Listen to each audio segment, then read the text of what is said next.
It's the Reds on Radio with Marty Brenneman and Joe Nuxall. Reds baseball is brought to you by Stroh's, family brewers for 200 years, from one sports lover to another, and by the Marathon Oil Company, people who believe in people. By the First National Bank of Cincinnati, where your money grows safely in high-return certificates of deposit.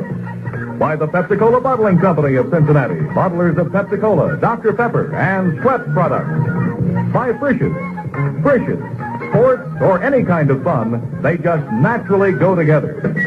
And by Riverside Ford in Newport, a block and a bridge from downtown Cincinnati. Now, for all the play-by-play action of Cincinnati Reds baseball, we go to Marty Brenneman and Joe Nuxall.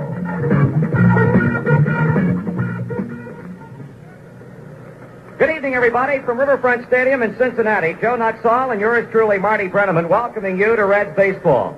Tonight we wrap up the mini-series, a two-game set against Yogi Berra's New York Mets, and for the Reds, a bid to try and split the two-game series, what with the Mets behind Koosman and Apodaca winning 6-2 last night. Tonight we'll go with right-hander Jack Billingham. He's won 3 and lost 3. The Mets will counter with Aries, right-hander Tom Seaver, who's won 5 of 8 decisions. We'll be back with the game's lineups in just a moment. Most likely you know from nothing about banks, right? Of course, right. Well, take it from me, you've got to shop for a bank. It makes sense. You're at the grocery, you're looking for a nice melon. What do? You go through the whole batch, sniffing and squeezing until you find just the right one. So you buy a bank the same way. Buy a bank, of course you buy a bank. You put your money in it, right? So you look for a bank with the kind of services you need. You look for security. Because I ask you, where would we all be without a little security now and then?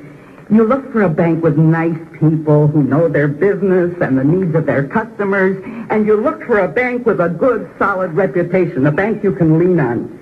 And have I got a bank for you? Like a glove that fits your needs. First National Bank of Cincinnati, right? Of course, right. First National Bank.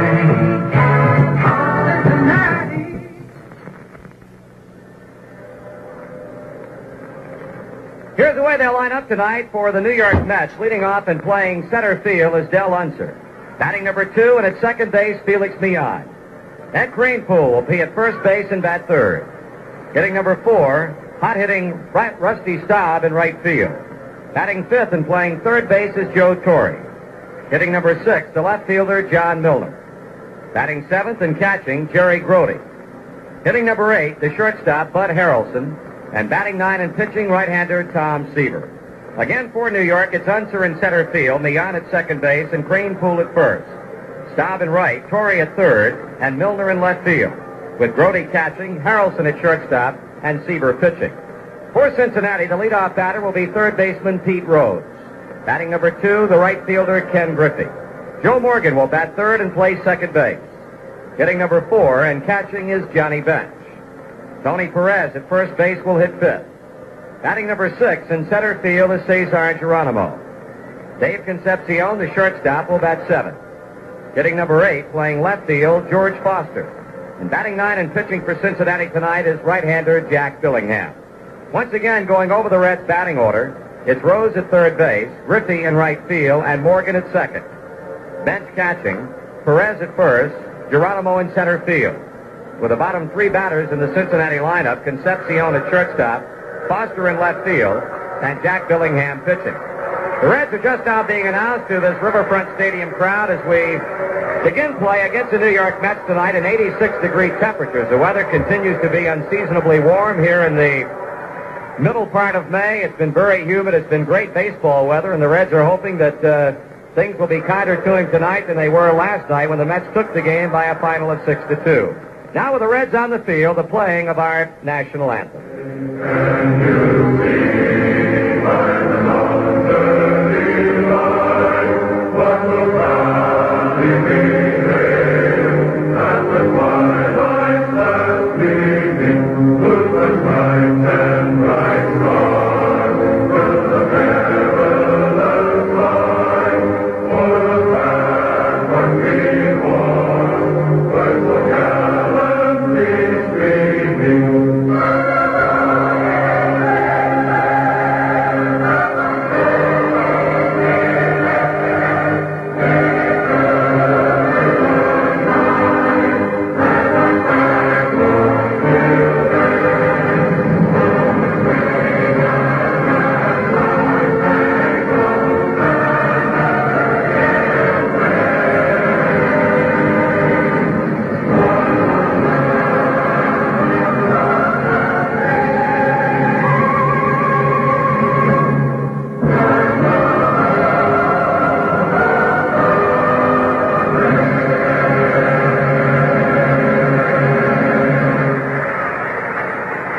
broadcast is authorized under broadcasting rights granted by Cincinnati Reds Incorporated solely for the entertainment of our listening audience. Any publication, rebroadcast, or other use of the descriptions and accounts of this game without the express written consent of Cincinnati Reds Incorporated is prohibited. The announcers on this broadcast are employed by the Cincinnati Reds Incorporated. Right-hander Jack Billingham, right-hander Tom Seaver. Joe, a former pitcher. Those two names, if things go as I'm sure Yogi and Sparky hope they go, this could be quite a pitching duel tonight. Very well could be, and of course, the last time these two guys met, why, Tom Seaver came out the winner on a 3-2 score in Shea Stadium, and a good ball game that we point out most every time when a veteran pitcher like Jack and Seaver, in most cases, if they get by the early innings, they usually get tougher as the game goes on, and we saw that certainly in Tom Seaver in New York, where we got a couple of runs early, and then from that point on, it became very difficult. So if they're both sharp, we can see a heck of a pitching duel there. Well, the Mets a hot club. They won 5 out of their last 6 games. They had the winning streak snapped Sunday against Houston, but came back to win here last night 6-2 behind Jerry Koosman. And Jack Billingham looking for his 4th victory of the season. He'll be facing here in the top of the first inning center fielder Del Unser, second baseman Felix Millan, and first baseman Ed Kranepool. Unser coming on as a defensive replacement late in last night's game. He's their top hitter average-wise, batting .324 among the everyday players with 2 homers and 11 runs batted in. Left-handed hitter against Jack Billingham, making his 9th start, 2 complete games, and a .398 earned run average. Here's Billingham's first pitch to Unser, and it's taken a fastball just below the letters. A strike is called.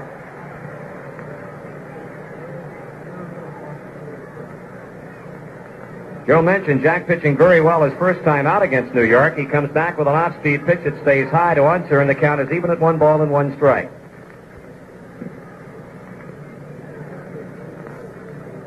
Now the 1-1 pitch swung on a hard one-hopper to shortstop off Concepcion. It goes into left field where it's picked up there by George Foster.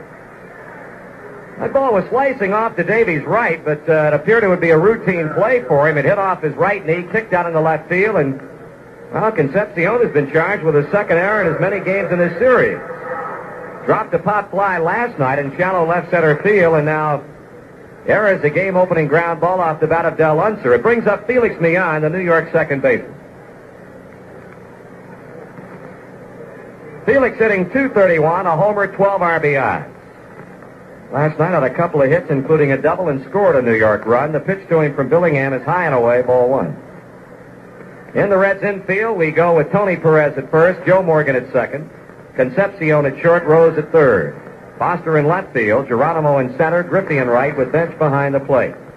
Unser leading at first base as Billingham stretches, delivers the ball butted foul as Millan tries to move the base runner into scoring position. It's even at 1-1.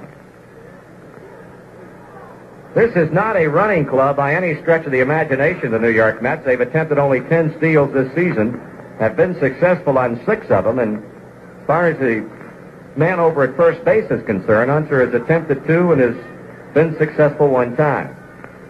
Rose playing just in back of the front white line at third as Billingham delivers a throw on to Perez, and Unser is back.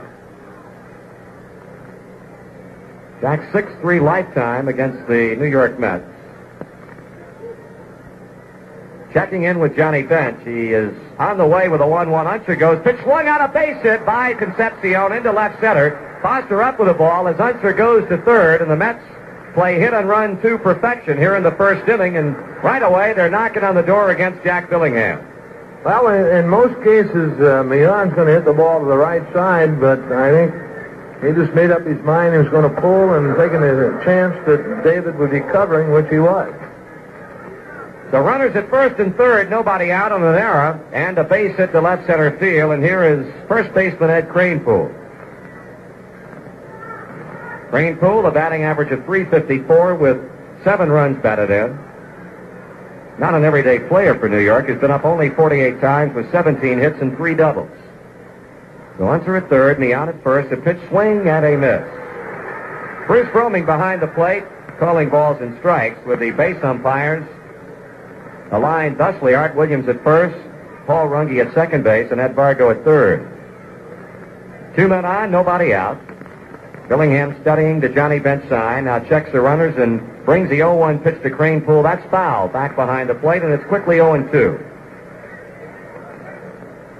Cleanup batter and right fielder Rusty Staub is on deck. Reds not losing any ground to the Dodgers last night. Bill Bonham pitched 2-hit baseball at Dodger Stadium. The Cubs coming up with 2 first-inning runs off Don Sutton, and Chicago a winner 2-1.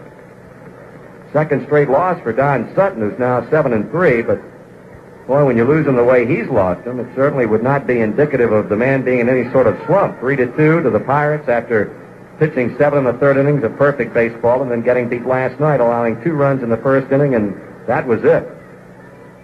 0-2 pitch to Kranepool, a fly ball hit into right center field. That's going to get a run home and maybe a hit. It is caught as Griffey and Geronimo crisscross. Griffey caught the ball. Unser will score, and the Mets take a 1-0 lead here in the first inning.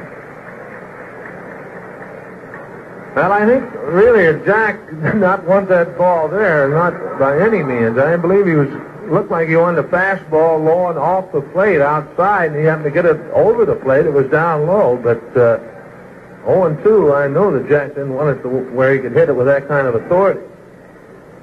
Sacrifice fly for Ed Kranepool that produces his 8th RBI of the season, what with Unser scoring from third base. Mian remains at first.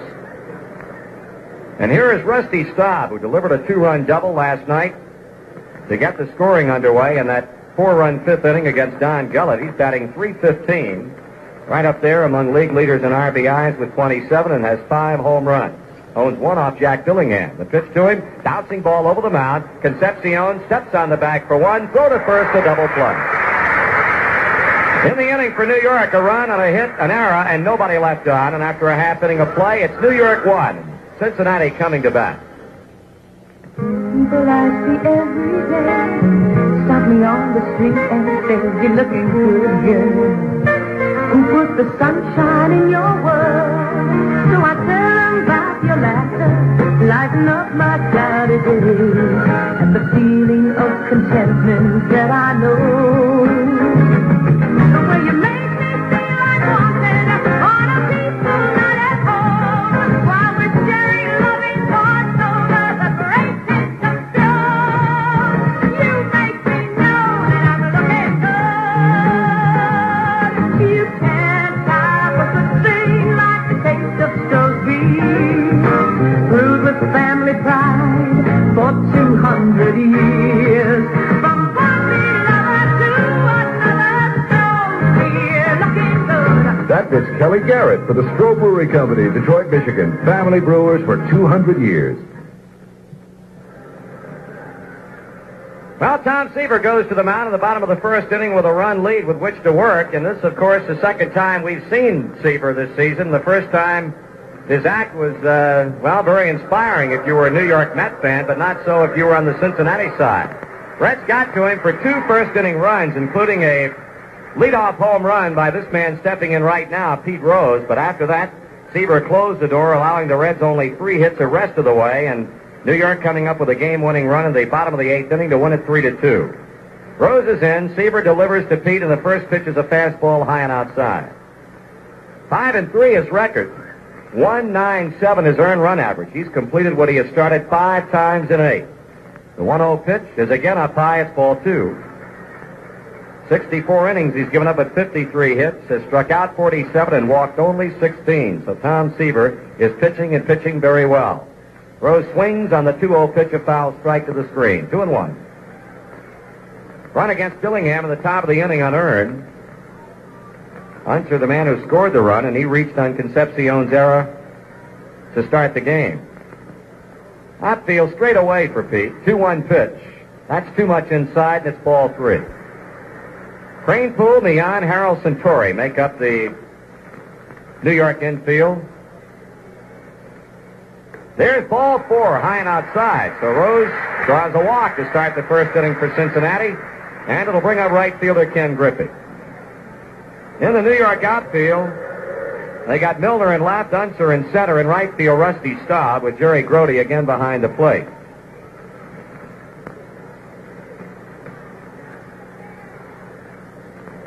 Griffey stepping in, batting .333, a homer, 11 RBIs on the year. before delivering to the plate. Seaver will deliver to first base. That walk for Pete Rose is 24th of the season. He is second on the club behind the 36th of Joe Morgan, who moves on deck. Okay, Seaver sights a sign. He stretches, and the pitch on the way to Griffey, taken for a strike, an off-speed pitch. Hey, Griffey had a good day against Seaver the first time around. He had a couple of hits, both doubles. Of course, it was his double in the top of the 8th inning that saw Rose's bid to score all the way from first base cut down on 2 perfect throws from Unser to Phillips to Grote at the plate. Here's the 0-1 delivery, and that's high to level the count at 1-1.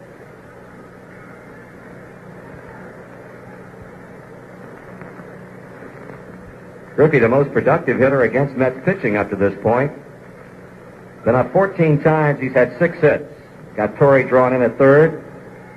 Rose a short lead at first. And that is strike 2 call. As Seaver jumps out in front at ball and 2 strikes. Off day for the Reds tomorrow, and then we welcome the Philadelphia Phillies in. Friday night at 8:05, a 7 o'clock start on Saturday night. And then 2:15 on Sunday. That just missed. 2 balls and 2 strikes.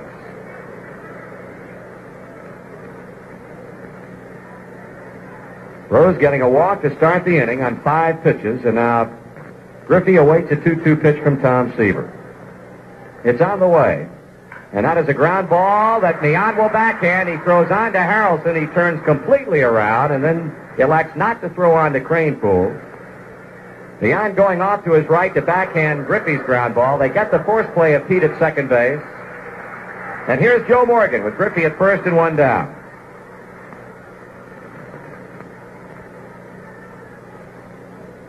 Morgan banged up a couple of ways in the Montreal series. Has been in somewhat of a slump. His average has dropped down to .338. Hitless in 4 times to the plate in the series opener here last night, and hitless in 5 times up in the Saturday game in Montreal. The pitch, swing and a foul ball in and out of the glove of Grote. Well, Joe officially hitless in his last 10 times up to the plate. Has 3 homers, 20 RBIs. Mets leading 1-0 in the bottom of the first inning at Riverfront.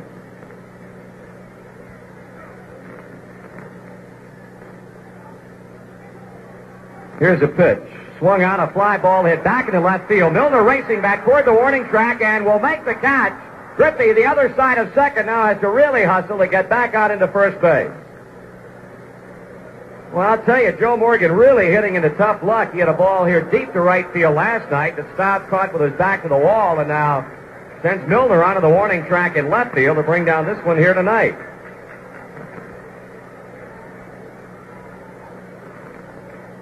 Johnny Bench with 2 men out and Griffey still at first base. John 1 hit among the 7 that the Reds garnered off of Koosman and Apodaca last night, and that 1 hit was an 8th inning home run, his 7th of the year. Johnny carries a .256 batting average. Seaver will turn and throw quickly on to first, Griffey back.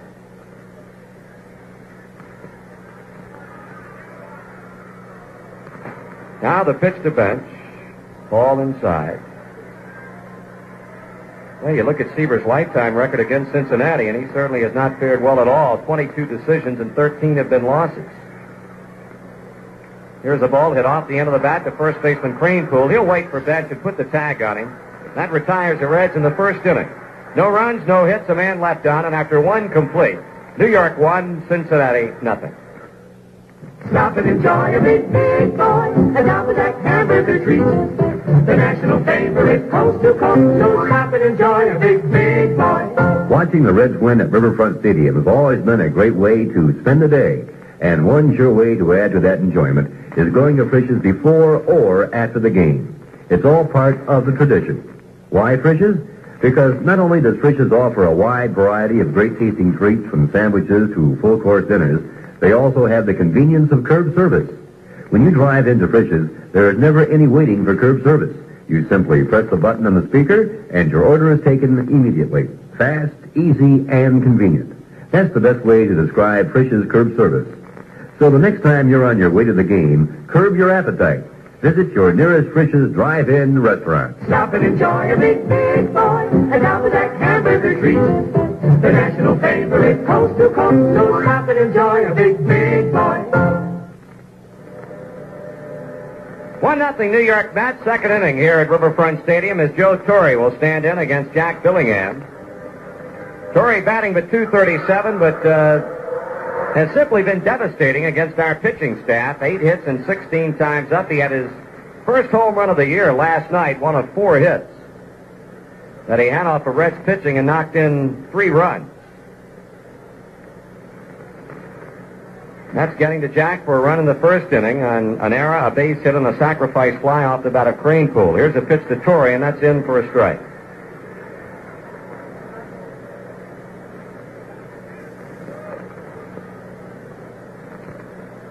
0-1 delivery, swung on, a bat handle foul ball well back into the green seats along the first baseline, strike 2. New York club 1 game over the 500 mark now, and only 3 1/2 games behind Chicago. Breaking ball is high. Cubs 2.5 up on Philadelphia. The Phillies falling on hard times to some extent now that they're on the road. Houston beat them again last night. Here's a chopper charging is Rose. He will cut it off. He'll throw on the run, and he got him. Nice play. Well, I'll tell you, we've pointed it out a number of times in the last 3 weeks, but he has simply made all the plays that you would expect from a guy, and certainly some that you wouldn't expect from a man who has been introduced to third base after a brief spell there in 1966. Now, that particular play in particular, Marty, because Pete is playing Torrey very deep with 2 strikes, and the ball hit very slow, and he made a fine play, got a lot on the ball, throwing on the run. John Milner, the batter, with 1 out. It's a ball to him. Breaking ball is in, strike call, 1-1. Milner not seeing a great deal of playing time lately because of a growing pull, and has not been swinging a real productive bat for New York. He hits a ground ball. It bounces at the bag and goes by Perez to right field. Milner takes a turn. Griffey up firing from the corner. It'll not be in time as the ball hit by Concepcion and picked up midway between second and third by Rose. So Milner gets a break on that hard smash as it hit the bag. Carried on down the right field line, and he ends up at second base. Second New York hit in the game. It brings up catcher Jerry Grote.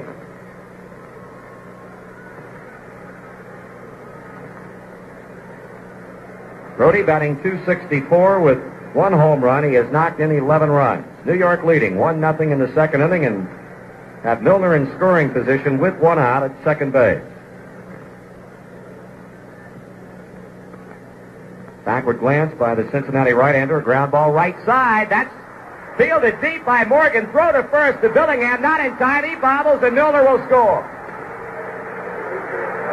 Well, Joe Morgan made a fine play deep behind the back white line, but he threw on to Billingham, who could not come up with the out-balanced throw cleanly. And Milner running, scoring all the way from second base. They scored a hit for Grote, an RBI, and 2-0 New York. Well, Milner was coming all the way, Marty.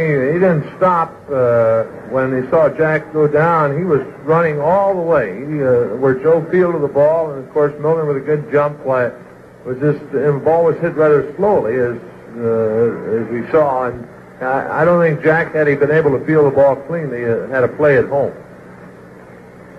Bud Harrelson now with a run home for New York. Buddy primarily playing against left-handed pitching, but he's in tonight against right-hander Jack Billingham and batting .216 with an RBI. Pitch to him, swing and a miss.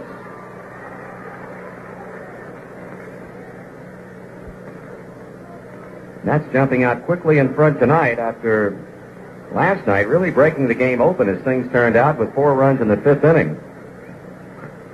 Proved to be enough for Kuzman and the man who finished up for him, Bob Apodaca. Pitch. Breaking ball way inside as Harrelson spins away from the plate. 1 ball and 1 strike. Talking about standings earlier, the Reds starting out tonight in a deadlock for second place with the San Diego Padres, who have returned home and are playing very well. They beat the Cardinals 5-2 last night behind Alan Foster. They're 19-19. We're 20-20. Here's a fly ball hammered to right field. Griffey drifting back, camping under it, and makes the catch. 2 away. That'll bring up the pitcher, Tom Seaver. Seaver's been up 20 times this season with a couple of hits, both singles. Right-hander all the way.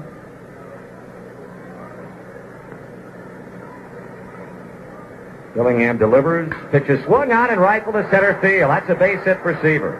Brody to second base, holding there. That hit will keep the inning going as we move back to the top of the New York batting order for center fielder Del Unser.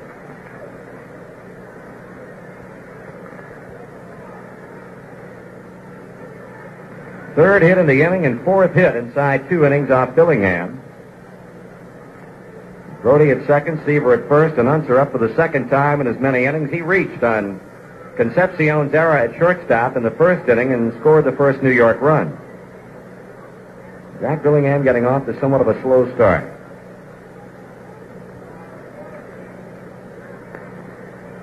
Unser, of course, playing with the Philadelphia Phillies when the Mets picked him up in the Tug McGraw deal. So the Mets figured he'd hit fairly well for him, but I don't know if they figured he'd hit this well. Here's a called strike on the outside.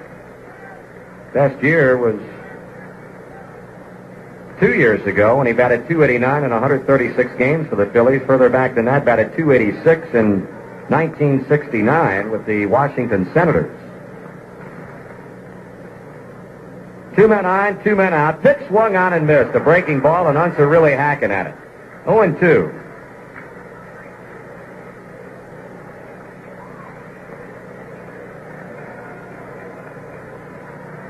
So Billingham a strike away from ending the New York second.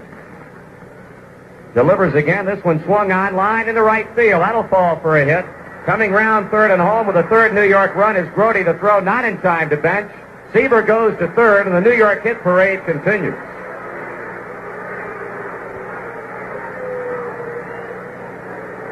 Well, you don't know what to say. That's another 0-2 pitch that has cost him a run. And Jack, if you paid attention to him standing in foul territory, no one is more aware of it than he. But by golly, you just have to concentrate. Boy, you work hard to get an advantage on a hitter and then make a bad pitch. That was a hanging curveball to Del Unser. And again, you go back to the pitch he swung on and missed. He wanted it down and in, I'm sure. But that's the way this game is, and Jack knows he made a mistake, and a lot of people know he made one. Joe Morgan has gone into the mound from second base, and as Billingham prepares to work to Felix Millan, left-hander Fred Norman begins loosening in the Reds' bullpen. 3-0 out front New York, a run in the first, 2 so far here in the second, and Millan looking for his second base hit. Pitch, that's below the knees, 4-1. After Torrey was thrown out on a fine play by Rose at third, Milner a double on the right field line. Grody's infield hit scored him from second base. Call strike. A Harrelson fly ball to right, but then Seaver singled on Billingham's first pitch. And Unser has singled to right field to drive in the third New York run. The on-calling time gets the rosin back from the on-deck hitter Cranepool. Count is even at 1-1 with Seaver at third and Unser on at first base. 12th RBI of the year for Del Unser.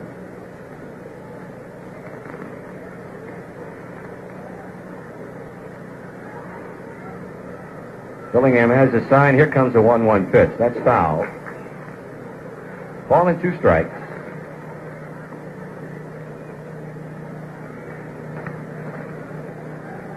Outfield giving a lot of room to Millan in left center field. Geronimo really pulled around toward right.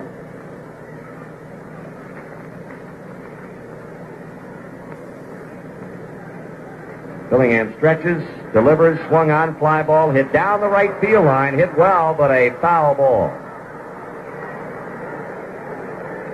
Count stays at a ball and 2 strikes. As Unser, halfway between second and third when that ball settled into the seats and left, now cuts back across the infield on his return to first base. Well, Norman is throwing, but joining him in the Reds bullpen is right-hander Pedro Bourbon. Leon strikes out swinging on a breaking ball, and the second inning is finally over. New York with a pair of runs on 4 base hits, 2 men left on, and after an inning and a half, the Mets 3 and the Cincinnati Reds nothing. For most of us, with all there is to do in this world, time can slip by pretty fast. And all of a sudden you realize there are people you care about that you just haven't remembered for a long time. Or if you have remembered them, you just haven't taken a little bit of time to see how they're doing. Let them know that you do care. That's why the Marathon Oil Company suggests that if you do care about someone you haven't been in touch with for a while, you just take the time to drop them a card or give them a call or maybe even pay them a visit. You'll probably find that taking that time to care a little bit extra will make both you and them a little bit happier the rest of the time. Oh, you don't have to, but maybe you want to. Marathon is people just like you and just like me who believe in people. Marathon Oil Company. People who believe in people.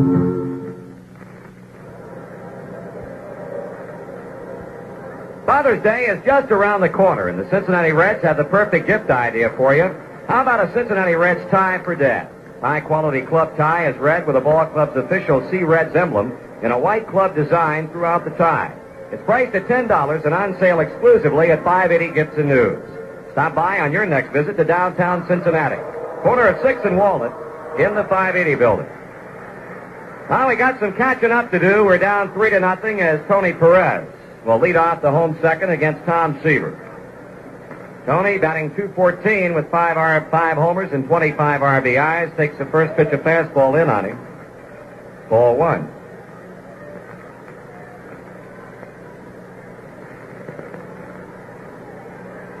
Seaver back dealing. Perez swings and misses as he comes to Tony with a pitch away. 1-1. Perez hitting the ball well lately. Had 6 hits in his last 16 times up. Had a double and a triple in 3 official trips last night. He hits a drive deep down the left field line, but that ball is going to be a foul ball. Well, that was back into the yellow seats. Perez giving it a pretty good ride, but all it is strike 2.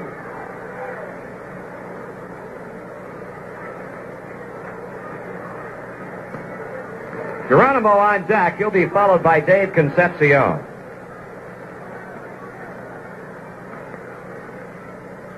Seaver out in front on the count. Strike 3 call on the outside part of the plate. Tom Seaver, his first strikeout of the game as he gets Perez looking.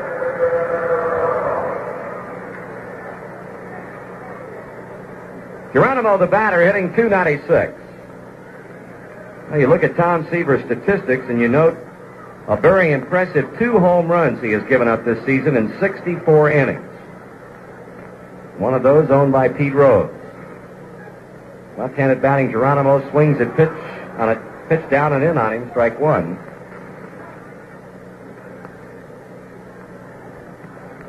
Three nothing New York, home second. 1 out, the base is empty. Strike 2 swinging, 0-2. Norman continues to loosen up in the Reds bullpen. Bourbon had been down there throwing, but he's now stopped. Seaver shaking off Grody's sign, shakes him off again. Still looking, Seaver. Now to the windup in the 0-2 pitch. That's too low, and it's a ball and 2 strikes.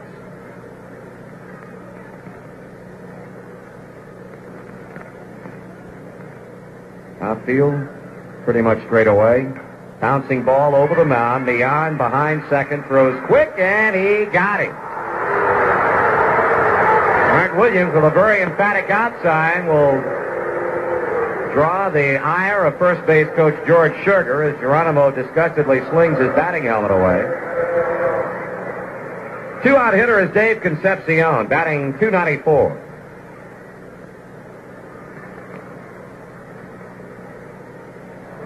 Davey, an RBI, his 21st of the season, 2 homers, Seaver works. Ball inside.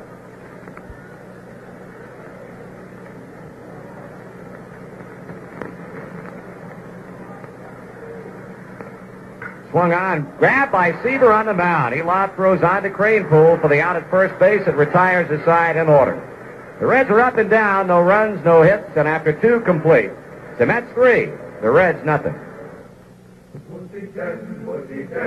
200 years ago, if you went to a certain family inn in the village of Kier in Germany, you'd have found that the innkeeper was also a brewer, and that this brewer took great care in how he made his beer, because his family name was on the line with every customer.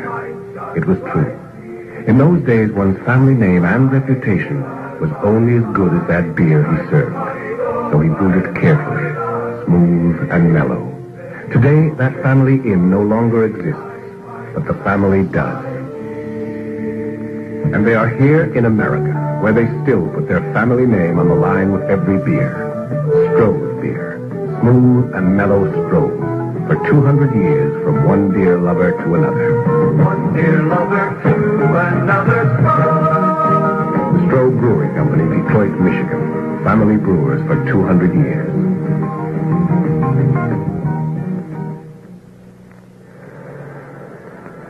Let's pause quickly for station identification on the Cincinnati Reds Baseball Network.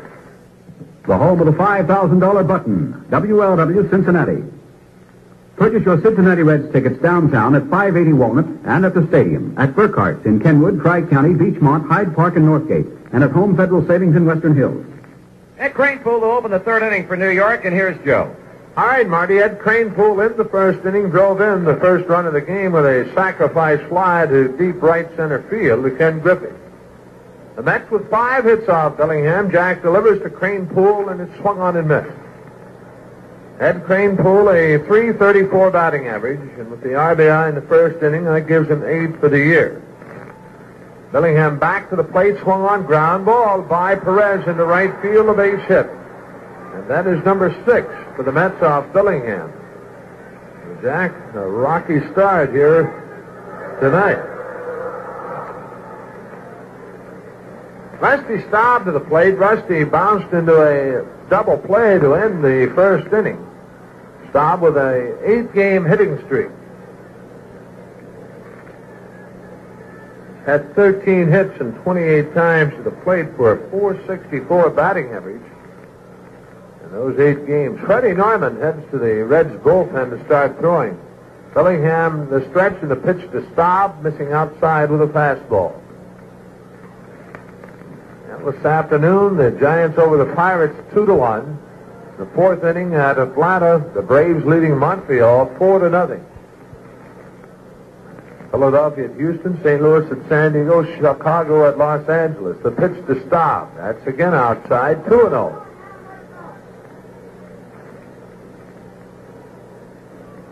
Here the Mets leading 3-0 as they bat in the 3rd inning.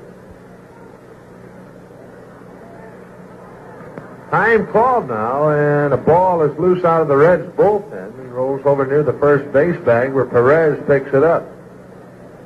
2 balls, no strikes to count to Rusty Staub with Ed Kranepool at first base. The Mets getting 1 in the 1st, picking up 2 more in the 2nd.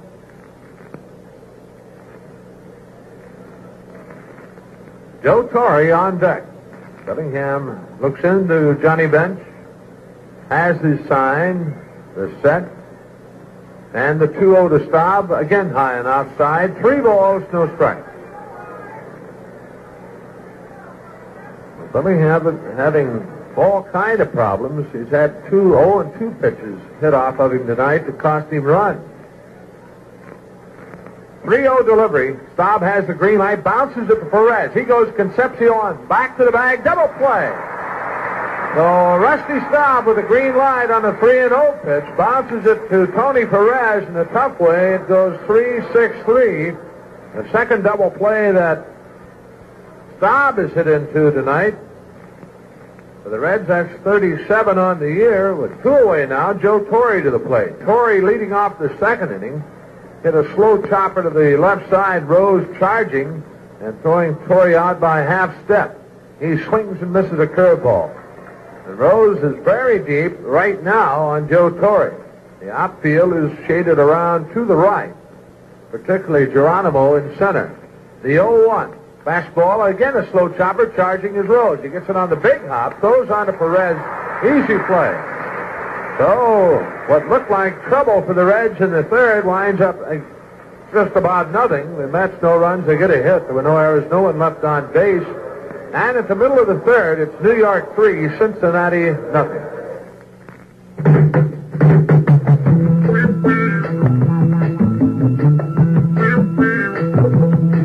There's a feeling around, it's America sound. Happy people feeling free. Free to choose a new way, free to stand up and say, you be you and I'll be me. When you take that first for living, then you need with passion giving. I'm happy live, the happy gift for feeling free. Joy is happy fever, free feeling free. Joy is happy fever, free feeling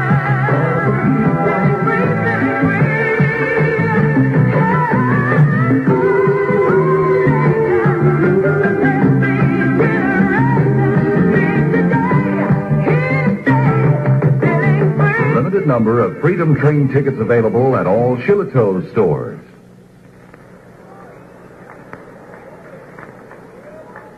Well, the Reds need 3 to get even with the Mets as they come to bat in the third inning. George Foster, Jack Billingham, and Pete Rose do up. Freddie Norman continues to throw in the Cincinnati bullpen.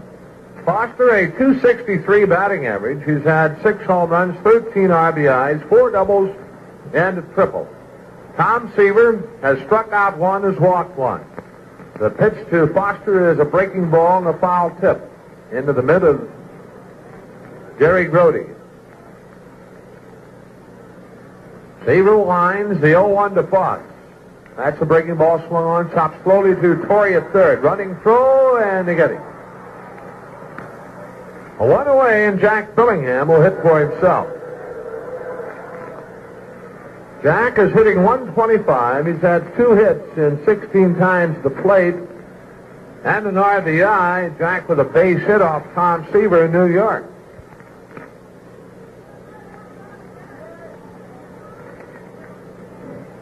The outfield way around to the right for Billingham and shallow. Jack takes outside a ball from Seaver.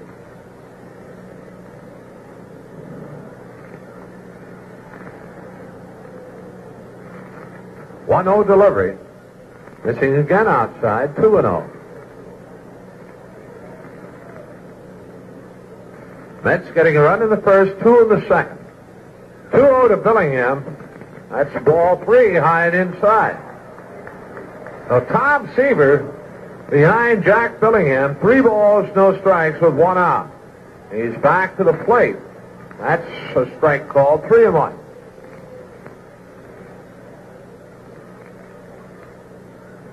Randy Tate going in the New York bullpen. There's ball 4 up high, and Jack Billingham draws a walk. Well, maybe that'll get something going. Second walk issued by Tom Seaver. That'll bring Pete Rose to the plate. Pete walked in the first inning. Well, we'd like to pass our sympathies along to Walter Alston's family. His father passing away, and Walter, we understand, is in home in Darktown. So, great old guy. We knew him, Walt's dad, and sorry to hear it, but I'm sure he had a wonderful life. All right, the pitch to Rose. He takes it outside the ball from Tom Seaver. Ed Kranepool plays about 4 steps behind Billingham at first base with 1 out. Seaver the stretch. The 1-0. Rose takes this one, and it's in at the knees, a called strike. 1-1. Pete has hit in 5 straight games. A .309 batting average coming in. Seaver's 1-1 delivery. Low and inside. 2-1 now to Rose. Ken Griffey waits on deck. The Reds looking for their first base hit of the game. Seaver shakes off a sign. Now the stretch. And the 2-1 delivery. Swung on and hit the center field. Del Unser moving in, now drifting back. Has plenty of room, makes the catch. Two away and Ken Griffey to the plate.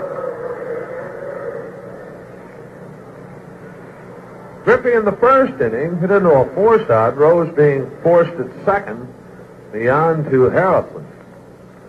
Griffey, 333 batting average, a home run, and 11 RBI. Billingham at first base, and Kranepool, as we said, playing well behind him. Seaver sets and delivers to Griffey. Swung on and chopped foul. Joe Morgan waiting on deck with two away. Seaver ready, and the 0-1 to Griffey. That's a change, swung on and missed, and he had Griffey way out in front.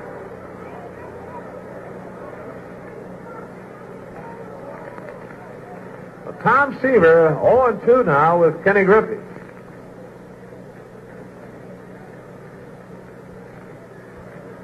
Seaver 5-3 on the year. A fine 197 earned run average. All right, Seaver ready, and the 0-2 on the way. That's a curveball way outside that Jerry Grody has to dig out of the dirt. Count goes to a ball, 2 strikes. Reds off tomorrow, and then the Phillies move into town for 3, Friday, Saturday, and Sunday. 1-2 to Griffey. Swung on and missed, a breaking ball. Second strikeout for Tom Seaver. And that's it for the Reds in the inning. No runs, no hits, no errors. 1 runner left on base.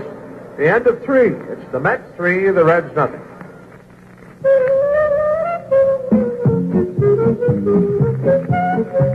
The folks at the Stroh Brewery want to remind you that it's Stroh a party time. And they also want to give you a free recipe on how to Stroh a party. So, here goes. First, get yourself some good music like this. Next, add some good friends and neighbors. Spread around some good snacks like potato chips, pretzels, things your friends like, or be different, and surprise them with something new and good. Then top everything off with plenty of good, cold Stroh's beer. That's the important part. Blend it all together, and you've got yourself one great party. Keep this in mind the next time you're out shopping, and look for the Stroh Party display featuring our Stay Cold 12-pack wherever you buy beer. And we'll see you at the party. The Stroh Brewery Company, Detroit, Michigan.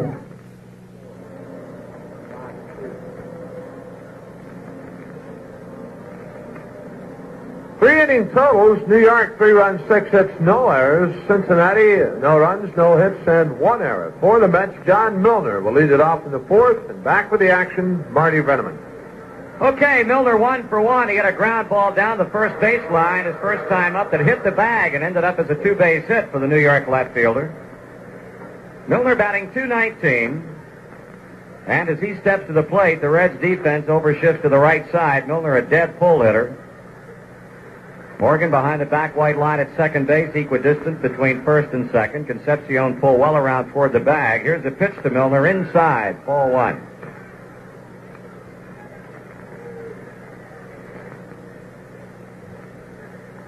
Billingham touched for hits in every inning to this point. A foul ball at the plate off the first base line. The count even at 1-1. Down in Atlanta, Darrell Evans has homered his first 2 times up. He now has 8 home runs on the year, and the Braves lead the Montreal Expos 5-2. 1-1 pitch. High and outside on a change curve, ball 2.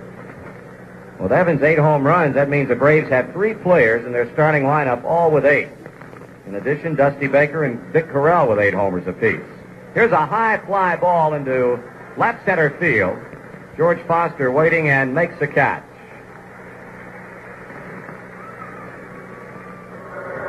We'll bring up Jerry Grody, who had a ball that Morgan fielded well on the outfield turf in the second inning to score John Milner from second base. Grody getting an infield hit out of it.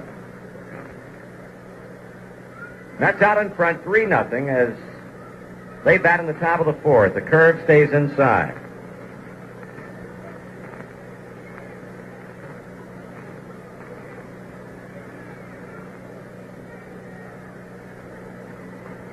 Jack Reddy with the 0-1 delivery. That's another breaking ball that fails to get over. It's ball 2.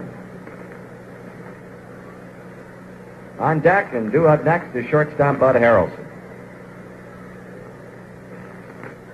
Billingham checks in with bench, delivers, swung on, fly ball right field. Griffey running hard toward the line and makes the catch as he disappears from view in the right field corner. 2 away. Harrelson 0 for 1. He had a fly ball to Griffey in the second inning. In the American League tonight, at the end of 3, Cleveland on a Frank Robinson homer leads California 1-0. Oakland trails Boston 3-2 at the end of 5. Tennis is homered for the A's. Petrocelli a home run for Boston. Kansas City, New York, a scoreless first inning at Shea Stadium. Call strike to Harrelson. Later on, it'll be Texas at Milwaukee, Baltimore at Chicago, and Detroit at Minnesota. Billingham working with 2 out and the base is empty. 0-1 to Harrelson. That misses outside, and it's 1 ball and 1 strike.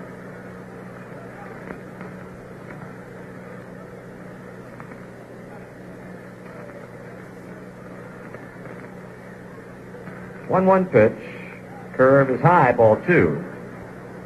First time in the game that Billingham has gotten the first 2 batters out. Milner a fly to left, Grody a fly ball to right. Behind to Harrelson, 2-1, and that is low and inside, ball 3.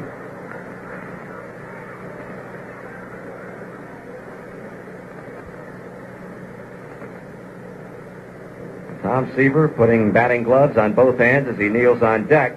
Call strike to run it full.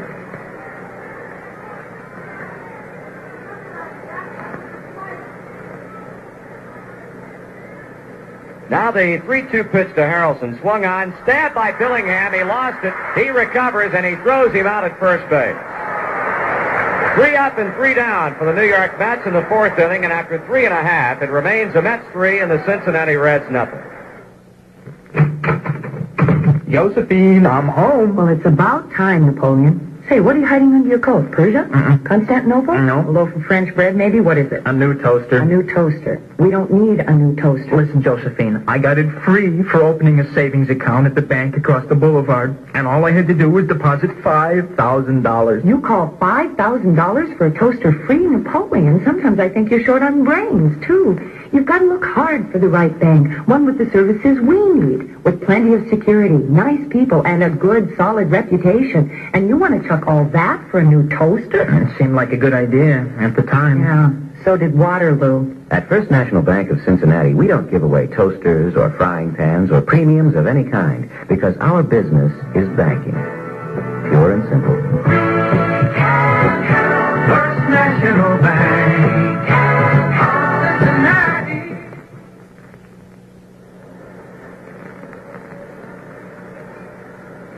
Here's a message for vacationers. The Cincinnati Reds invite you to build a mini vacation around the Reds' home schedule this summer. Pick out the series you want to see and plan a trip to Cincinnati and Riverfront Stadium. Find a friendly city with many fine things to see and do, and you'll see some great Major League Baseball to boot. For a convenient Reds mail-order envelope and information folder, call or write the Cincinnati Reds office at Riverfront Stadium. We are without a hit through the first 3 innings in this game, and down to New York and Tom Seaver 3-0. Morgan, Bench, and Perez here in the 4th.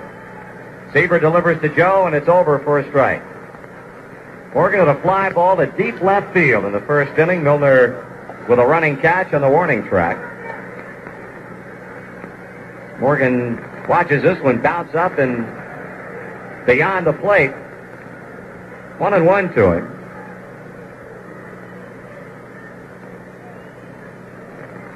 In fact, the ball that Joe hit in the first inning is about the only well-hit ball the Reds have had off Seaver up to this point. Checks his swing on a fastball head high, 2-1.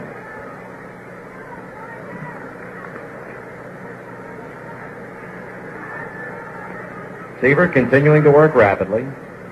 Next pitch is ball 3 high. Now Joe has collected 36 of them this season. Seaver behind to him 3-1. He's already walked 2 with walk to Rose in the first and the 3rd inning walk to Jack Billingham. 3-1 pitch. Swung on and a rocket shot by the first baseman. Down the line. Rusty Staub getting a great bounce, and Morgan will have to settle for a single. Well, he hit a hammer by Kranepool, but Staub got a great break as the ball carried directly to him off the wall. Morgan took the big turn. That's the first Cincinnati hit, and it'll bring up Johnny Bench.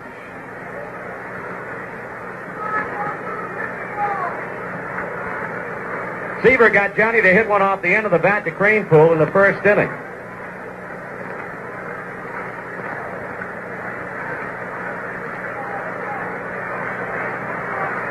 Morgan leading at first. There goes Joe. The pitch to Bench, a ground ball by the third baseman. That's a base hit as it caromed off Corey's glove. Here is Morgan rounding third as Milner has trouble with it in the bullpen, and Bench is at second base. That'll be a two-base hit for Johnny Bench. And an RBI as Morgan scores. He was breaking on the pitch to the plate, and Bench had a shot that Corey could not handle. Milner went down to the bullpen to retrieve it. He had trouble locating it. By the time he returned to the infield, Morgan was easily in with a first Reds run, and Bench is at second base.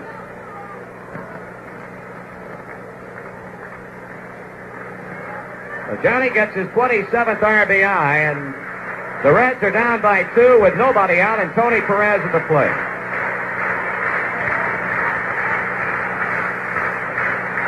Dog looked at a call third strike in the second inning. He hits one off the end of the bat, a foul ball by Kranepool to the Reds bullpen.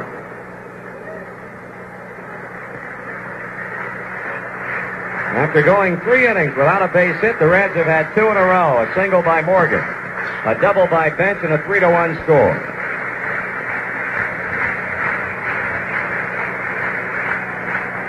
Tony hit a loud foul in the second inning that found its way into the yellow seats, and then Seaver came back to get him looking with a pitch on the outside part of the plate. Here's a foul strike right side, and it's 0-2.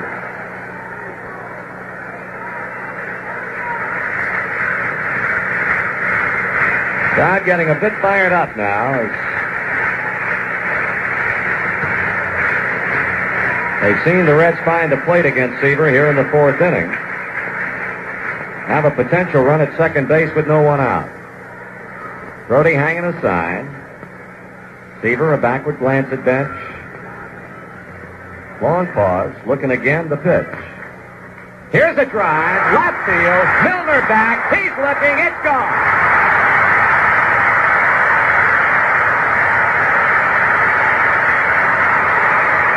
Well, we got a tie ball game. As Tony Perez is just taking Tom Seaver downtown, get off the facing of the green seats in left field and bounce back into the playing area.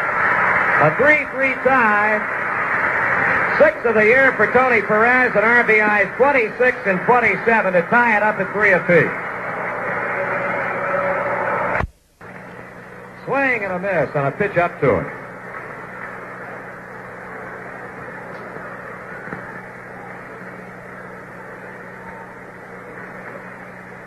Seaver's 0-1. Missing inside a ball. Well, a good sign here in the 4th, because the 2 guys that have to do it to make this a winning club have lit Mr. Seaver up. Foul ball, a line shot back into the stands above the New York dugout. Bench a double to knock in Morgan. Perez with a home run to left field.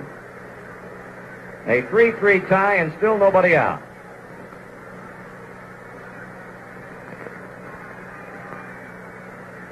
Geronimo thrown out 4-3 in the second. Here's a pitch. He fouls this one off the glove of catcher Jerry Grody. Count stays at 1-2. Philadelphia-Houston underway. Wayne Twitchell against Larry Durker. The Phils are scoreless in the top of the 1st. David Concepcion is on deck. Geronimo stares out toward the mound as Seaver winds, kicks, and fires. That misses. It's ball 2.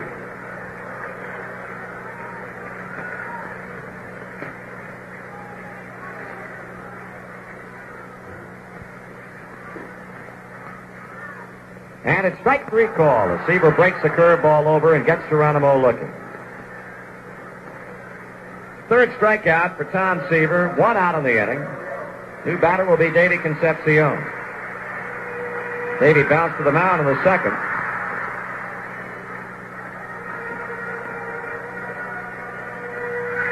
.292 batting average.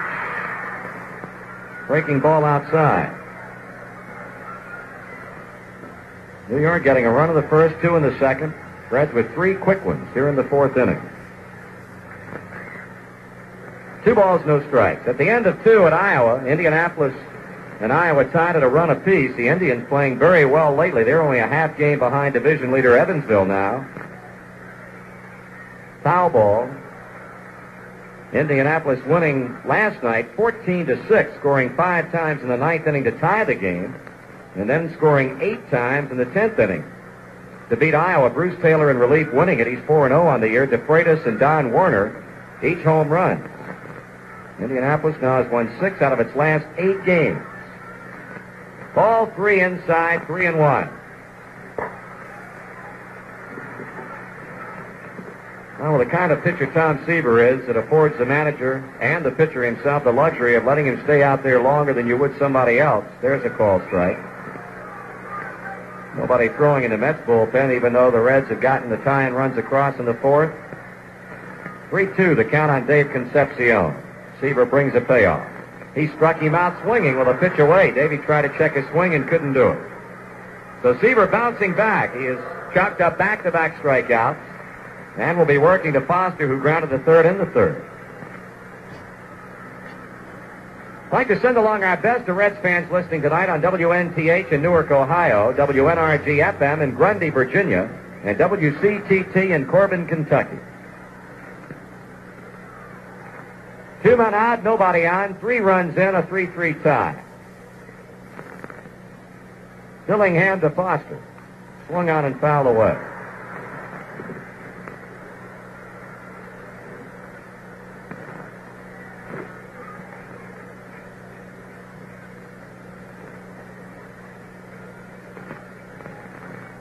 Next pitch.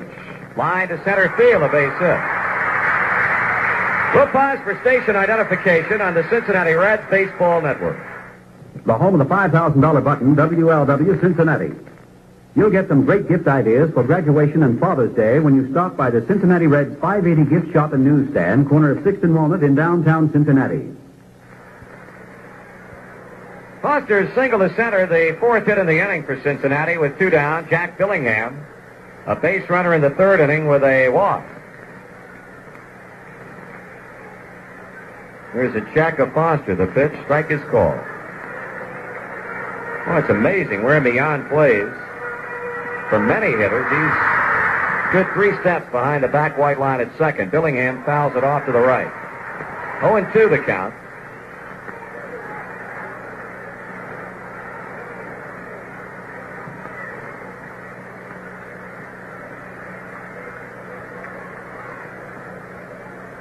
This, of course, the first visit into Cincinnati for the New York Mets. They'll have one more coming. Swing and a miss. Dillingham a strikeout victim, and the Reds are out in the 4th inning, but not before we pick up 3 runs on 4 hits. A man is left, and after 4 complete, the Reds 3, the Mets 3. If you're out in Aurora, Colorado on a Friday or Saturday night, you'll probably find it's a pretty safe place to be, thanks to guys like Ed Gunner, who thinks enough of his town to want to keep it that way. He doesn't get paid for it, but money's not the reason Ed became a member of the Aurora Volunteer Police Department. Ed's a volunteer because he believes being a good citizen means more than just living someplace and minding your own business. Ed believes you have to do something to make a town a good place to live. Now, Ed Gunner doesn't have to spend a lot of his nights keeping his town safe, but he wants to because he believes in people.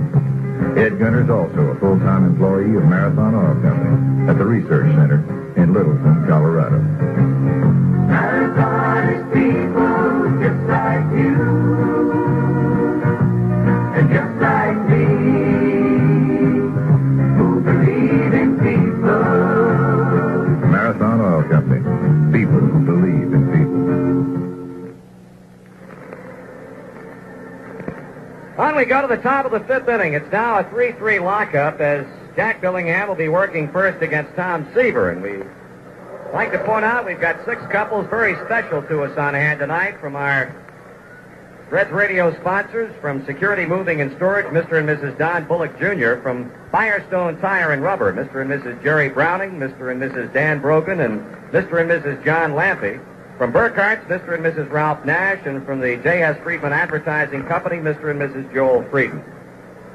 Certainly glad to have you with us, and, well, we're back in it. 3-3 tie. Here's Seaver. Had a single to center in the second. Pitch, call, strike. Now Darcy begins to throw down in the Cincinnati bullpen. Swing and a miss, a big breaking ball.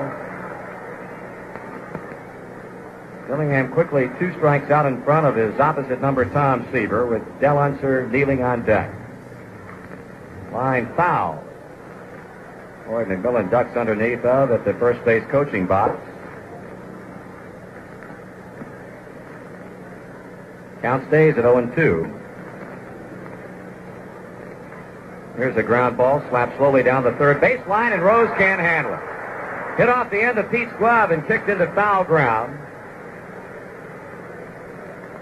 To wait and see how they score that one as Seaver reaches on a slow ground ball down the third baseline, and Pete Rose has been charged with his first error at third. Well, that's tough. I tell you this, there's only one way you play that ball. You just gamble, and if you win, well, you get him. If you don't, that's it. But that's the only way in this world you're going to get the man on that ball. Well, Pete Rose, being the type player he is, there's only one way he knows, and that's to gamble on it. And it's like Joe Pignatano, not real happy about that scoring ruling. He starts waving a towel up here toward the main press area.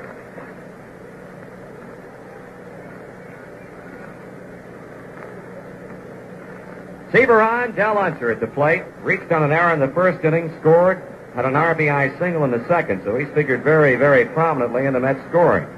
Dillingham delivers a taken strike.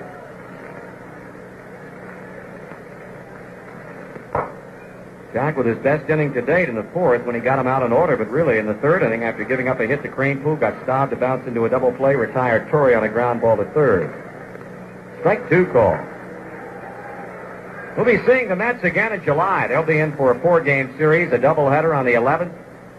Friday night beginning at 5:30, then 7 o'clock single game on Saturday the 12th, and on the 13th a 2:15 game. Seaver a short lead at first. Dillingham tries to curve Unser out, but didn't get it over. 1 ball and 2 strikes.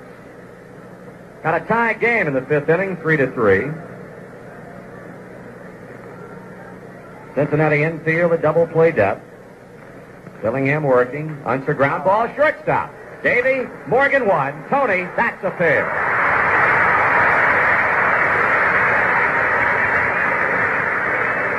That's a third Cincinnati double play in 5 innings tonight.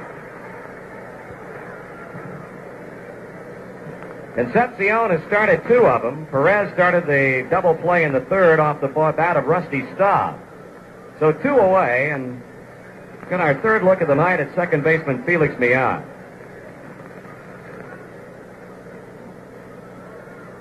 Scoreboard stuffer, named the 4 outfielders since 1900 who have led their leagues in homers and putouts in the same season. Now, I'm going to tell you, you've got to be a baseball expert to come up with that answer. That is a bona fide $64,000 question. I mean, if the combined talents of Paul Summercamp and Dr. George Ballou cannot come up with the answer to that one, then got to throw that one out and start over again. Here's a pitch to Millan, a strike.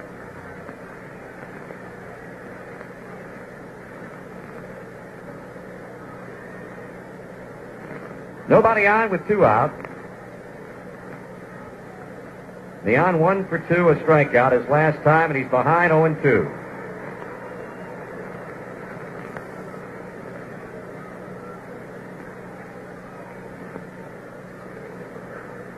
Pitch, ground ball, third base. Rose knocks it down, falls down, rolls to foul ground at the end of the Met dugout. Here's Millan, who stopped now, goes quickly to second. He's out. No, Morgan dropped the ball. That ball hit Rose and bounded behind the far end of the New York dugout. Millan pulled up as he rounded first base and tried to go on to second and got in there. Now, Rose has been charged. Well, let's see. They charge him with another error. They've scored out a double for Felix Millan.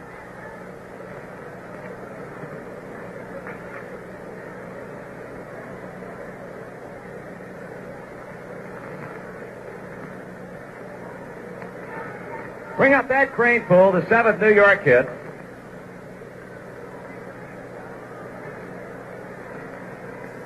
Sacrifice fly to run home in the first inning and single to right in the third. He hits a broken back ground ball over the mound, but David will get there and throw him out at first base to retire the side. In the inning, no runs, 1 hit, 1 error, 1 man left on, and in the middle of the 5th inning, it's the Reds 3 and the Mets 3. If you think howdy, partner, and buenos dias sound like pretty friendly ways to greet a Red Rooter from Cincinnati, the Stroh Brewery has some friendly news for you. On Saturday, June 21st, the Reds Rooters Club is off for Houston, Mexico City, and Acapulco. The point being to watch the Reds whip the Astros for 2 days in a row down in Houston, and then to join in a Mexican fiesta later in the week. On Saturday night and Sunday, the Reds versus the Astros, and of course a fine Stroh's hospitality party at your hotel in Houston. Then on Monday, June 23rd, everybody flies down to Mexico City for some really great sightseeing. Friday, June 27th, you'll find yourself in Acapulco for fun in the sun, including a yacht cruise of Acapulco Bay. On Sunday, June 29th, you'll jet back to Cincinnati. For complete information and reservations, call the Barney Rapp Agency at area code 513-381-7277. Once again, 381-7277. Just shout, Olé, or better yet, Stroh's.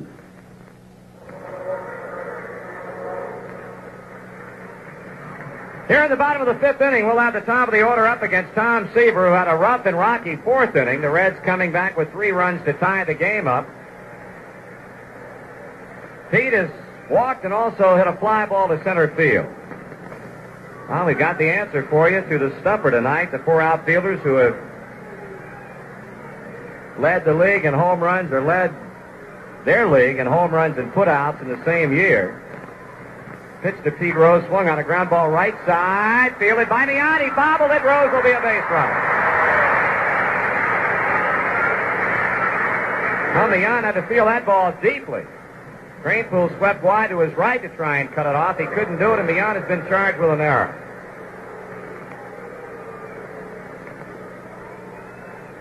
So there's a go-ahead run if we can get it around. Kenny Griffey will be at the plate. The answer to the stumper, Wally Berger in 1935, DiMaggio in 37, Kiner in 47, and Mays in 62. And we're told that Dr. Ballou had 3 of them. Well, I tip of the cap to you, sir. That's pretty good. Griffey 0 for 2. He tries to bunt third base side and fouls it off. The only one he didn't get was Willie Mays. DiMaggio.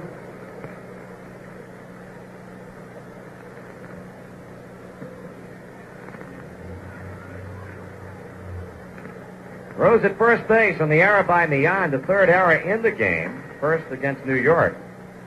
Griffey wants to bunt but takes the ball high, 1-1.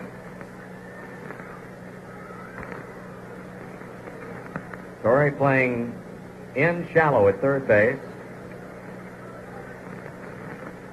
Seaver with that easy stretch motion. 1-1 pitch. Griffey takes it way inside. Ball 2. 2 balls and a strike.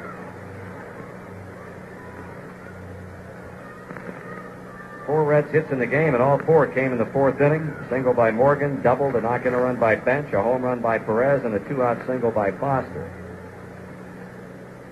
There's ball 3. Well, we'll take a walk. Alex Grammas threw the signs in the third base coaching box for the benefit of Ken Griffey. Griffey away from the plate, now walks back in.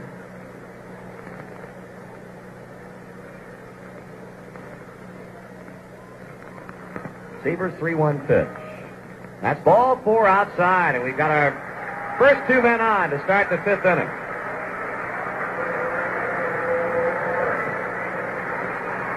Seaver has walked his 3rd.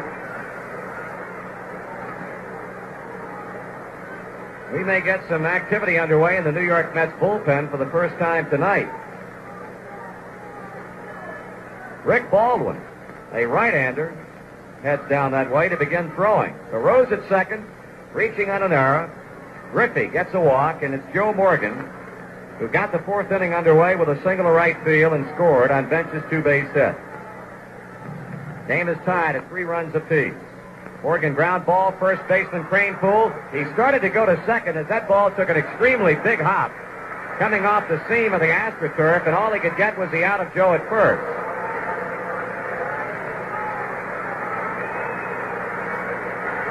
Cranepool goes to the bag to retire Morgan. That's as good as a sacrifice, with Rose to third, Griffey to second base, and Johnny Bench to the plate.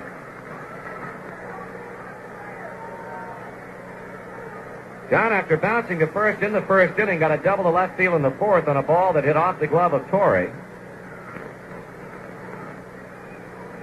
So 2 in scoring position, only a man out.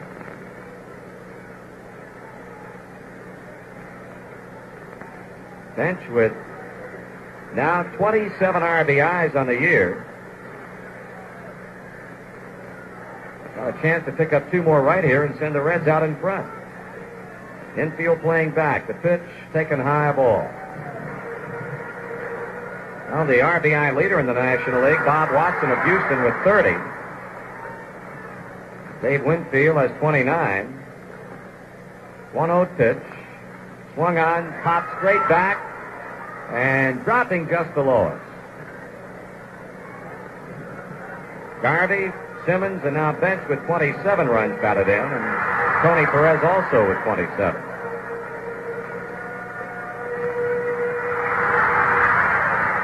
Seaver even with Bench, a ball and 1 strike. Rose leading at third. Griffey leading at second base, 1 down.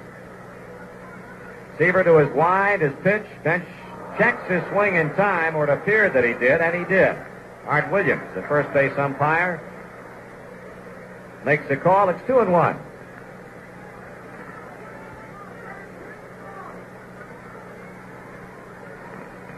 Outfield around toward left and deep. Bench hits a high pop on the infield. Cranepool comes in behind the mound, and he'll make the catch. 2 out.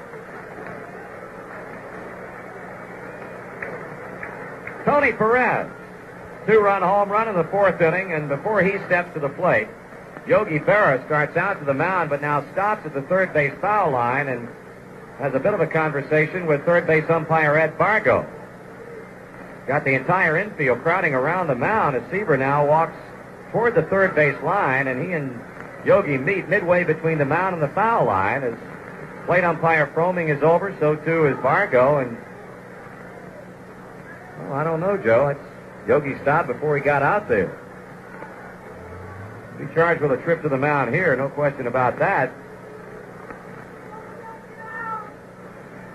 Right? I don't quite understand what the problem is. Whether Yogi, to my knowledge, he's not been out there, and you're allowed 1 trip on. Of course, the second one you must change pitchers, and I don't know. Well, it looked like the plate umpire Fromming had signaled to the Reds dugout. That's 1 trip. Anyway, 2 out. Tony in and waiting. Here's a pitch. High inside, ball 1. Seaver got him looking at a 3rd strike in the 2nd, but Perez homered in the 4th inning to tie it up at 3-3. 1-0 delivery. Swung on a ground ball, base hit right field. Here comes Rose. Here comes Griffey. Rusty Staub to the plate, not in time, and it is 5-3. Boy, I'll tell you, it's mighty good to see that guy swinging the bat.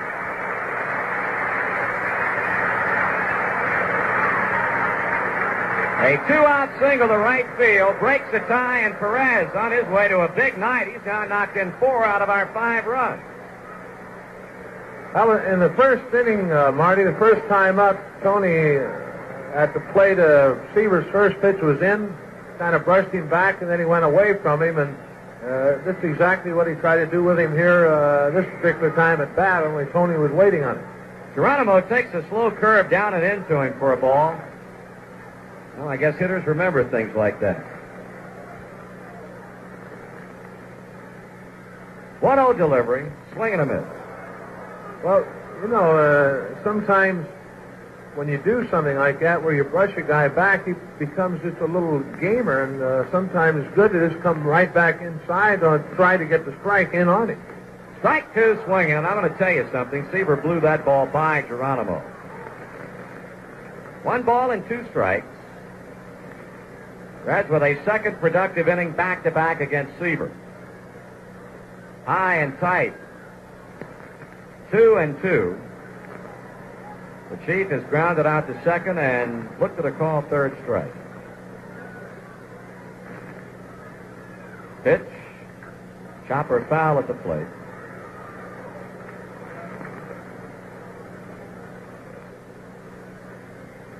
Holding count of 2 balls, 2 strikes.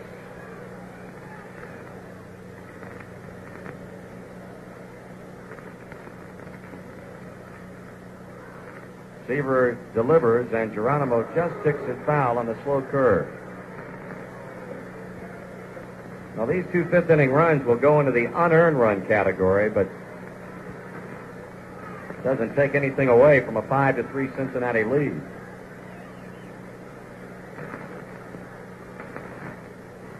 Perez at first. Geronimo ground ball foul. Doug Flynn, who acts as the guardian angel for Pat Darcy, throwing in the Reds bullpen, and Gary Waits catching, fields the ball. 2 balls, 2 strikes, 2 outs, 2 runs across. Rick Baldwin, the right-hander, continues to work in the Mets bullpen. Geronimo, base hit left field. Slicing line drive will send Perez to second and holding there. The Reds, who were held without a hit for 3 innings, now have had 6 in the last 2 off Seaver. So you really have to wonder if the intense heat here might have an effect on the way Seaver has pitched, because you'd really have to doubt that he has pitched in hotter weather than this up to this point in the season. I doubt very much, Marty, but Tom's a strong young man, and 5 innings should not affect him after the 3 easy innings he had earlier. Time is called as Seaver delivers to the plate. Fromming stepped out from behind the plate and has called a balk on Seaver. Now Tom is upset. As soon as he went into his motion and threw to the plate, Fromming jumped down and off to the right behind home plate, indicated a balk, and sent Perez to third and Geronimo to second. Seaver not a little bit happy about it. I'll be honest, I wasn't looking at the moment. I was looking at my scorebook, Marty, but Yogi Berra, no one in the Met bench has said a word other than Tom, and maybe a little conversation at the plate before the game. Larry Shepard was discussing balks with Ed Fargo and Bruce Fromming. He sure was. David, a base hit to left field. Here comes Perez. Here comes Geronimo. It is 7-3 Cincinnati, and boy, are we having a big inning. Well, the balk by Seaver proves to be his undoing as Yogi Berra has come back to the mound, and that's going to be all for the right-hander Tom Seaver.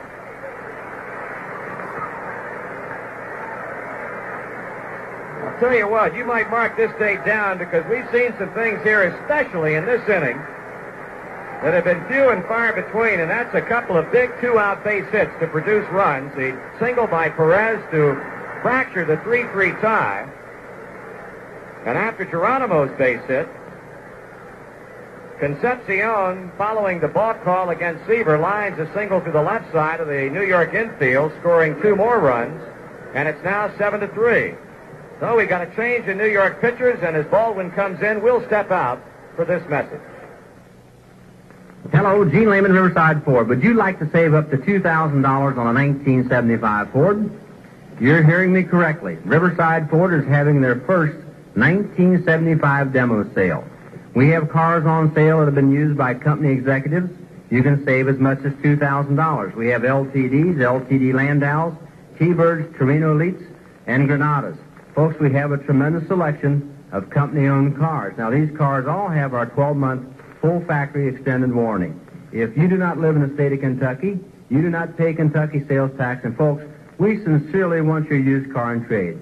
You can get $200 to $300 more for your present car in trade here at Riverside Ford. And I might add, it's official now, the 1976 model cars are going up in price. You can beat the price increase. You can save a lot of money right now. Get a 1975 demo at Riverside Ford's demo sale, which is going on right now at Riverside Ford in Newport, Kentucky.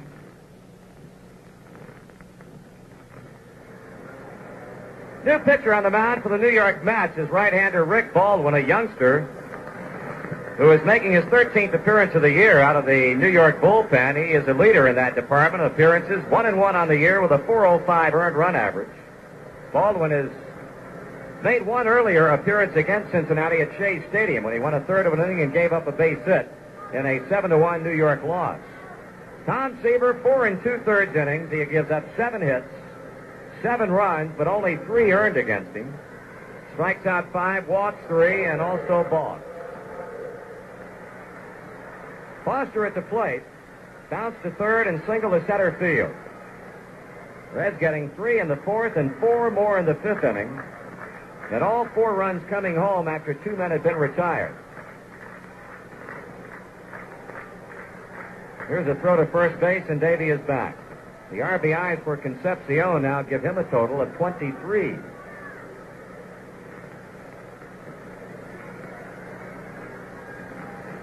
Baldwin sights a sign from Grody.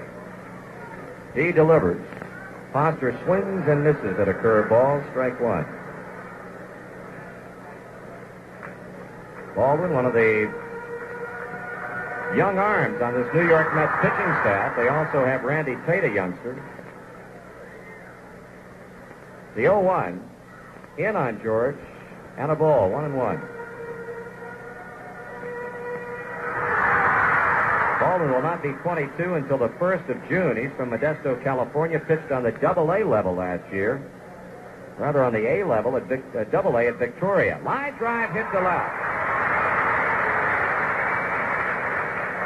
Now the Reds continue to base hit New York pitching. That's 8 hits in the game for Cincinnati, the second for Yancey, as Concepcion goes to second, and Jack Billingham will become the 9th man to hit in the inning.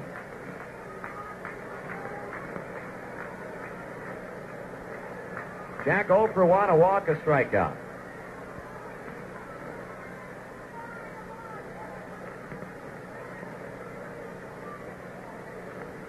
Baldwin checking, pitching, foul ball. I'm declaring myself right now. That was as good a swing as I've seen Jack Billingham take, and I know that Jolene is pulling for him, and I'm with her, so as of this moment, Billingham is my man, whether you like it or not. There's a ground ball to first. Cranepool makes a play near the line and goes to the bag to get the out. Boy, he hits some tough luck. Yeah, I tell you, he really does. So, in the inning for Cincinnati, 4 runs on 4 base hits, 1 big New York error, and 2 men left on. At the end of 5, it's the Reds 7, the Mets 3.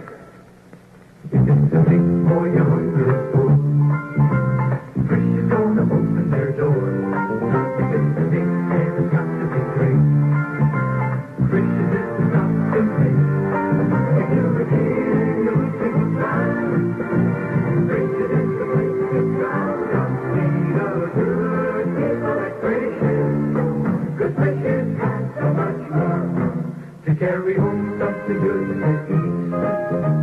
Frisch's service is complete. A pretty girl and a big boy. The dining in your car is going. And it's your family you want to treat. Come on into town. See the good people at Frisch's. The Frisch's has much more. Come see the good people at Frisch's.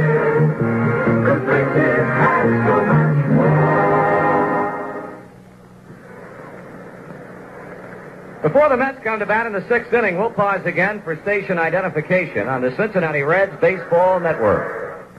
The home of the $5,000 button, WLW Cincinnati. Team Night, a fireworks show, and a holiday doubleheader add to the Memorial Weekend fun at Riverfront Stadium. Include the Cincinnati Reds in your holiday weekend plans. Rusty Staub for openers in the sixth for New York, who now finds itself down 7-3 to Cincinnati. Staub is hit into 2 double plays. He swings and grounds foul at first base. Well, a big night for the long ball in Major League Baseball tonight. 9 home runs have so far been hit on American League games, and the National League has shown 6, including Tony Perez's earlier home run in the 4th inning. Frank Robinson a couple in the Cleveland game. Curve outside to Staub, 1-1. Joe Torre, John Milner will follow. Jack Billingham, after a rough first couple of innings, has settled down very well. Strike 2, a fastball. He runs it in on him. Billingham out in front, a ball and 2 strikes. Jack looks, and he delivers. Another curveball, and this time it's high and outside. 2-2.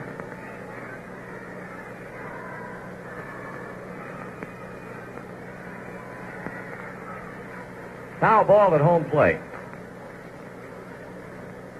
Once again, the completed numbers on Tom Seaver. 4 2/3 innings. He gives the Reds 7 hits and 7 runs. 3 of them earned runs. He strikes out 5, walks 3. Mets had a 3-0 lead through 3 1/2. The Reds tied it up with 3 in the 4th and batted around, scoring 4 times in the 5th inning. Bring up Joe Torre. Twice he's hit ground balls to Pete Rose at third base tonight.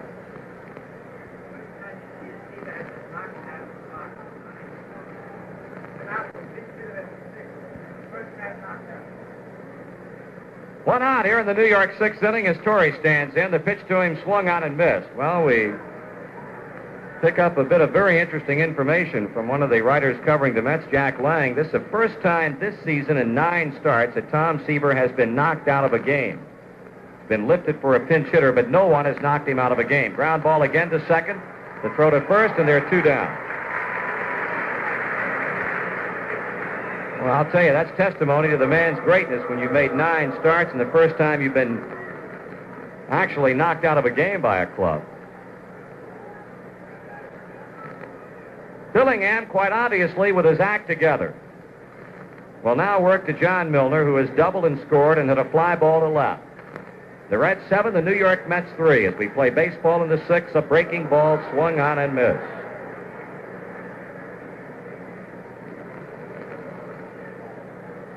Milner batting .216. Pitch away, but too much so. It's 1-1.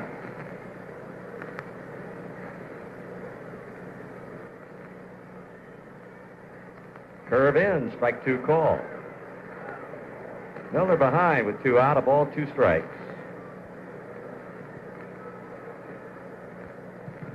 Billingham checks with bench. Delivers low and inside, ball 2. Boston 7-3, a leader in the 9th over Oakland. Boy, the Red Sox have created undue headaches for Alvin Dark and his club. It's ball 3 inside. The big blow in that game has been a grand slam 7th inning home run by Carl Yastrzemski. Cleveland 2-0 over California in the 7th. New York, KC, scoreless in the 6th. Milwaukee leading Texas 3-2 in the 4th. Here's a ground ball. Billingham backhands third base side and throws him out. Mets out in order. We go to the bottom of the 6th inning. The Reds 7, New York 3.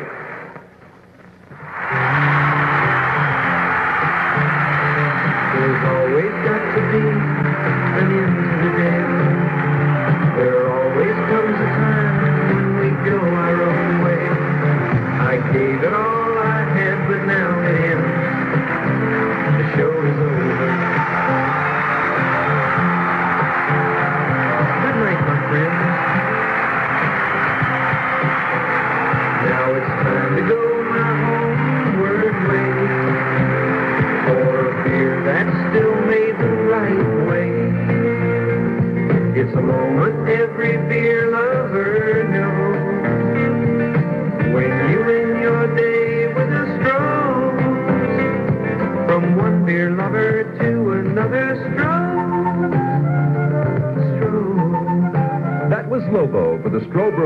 City, Detroit, Michigan. Family Brewers for 200 years. The Philadelphia Phillies will be at Riverfront Stadium this weekend for a 3-game series. Friday night, Saturday at 7 o'clock, and Sunday afternoon at 2:15. Fans attending Saturday night's game are in for an extra special treat after the game because there'll be a gigantic fireworks show that's sure to delight every member of the family, young or old. Make plans to be on hand. Get your tickets in downtown Cincinnati at 580 Walnut in the stadium, at Wright's in downtown Dayton, at the Central Ticket Office locations in Columbus, or at all Reds branch ticket agencies. Pete Rose, a high fly to left field on Baldwin's first sixth-inning pitch. Milner near the line, and the left-hander brings it in.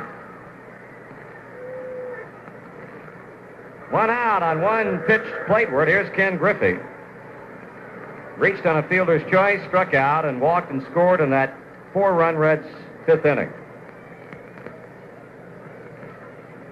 Left-hander Tommy Hall has started to throw for New York, what with Baldwin the third batter up in the seventh. 7-3 our side. Pitch, strike one call. And as Hall is loosening for New York, Doug Flynn is throwing down in the Reds bullpen. Baldwin the strike one pitch. Inside a ball. 1-1.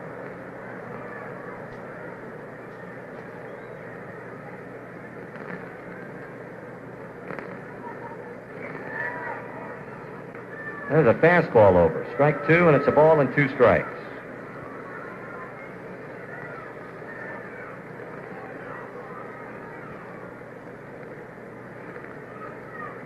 Baldwin waiting for Griffey to get back in.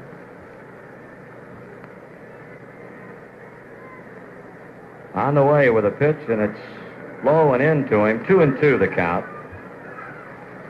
The National League, Atlanta leading Montreal 6-3 in the 8th inning. In the 4th, Houston holds a 1-0 lead over Philadelphia.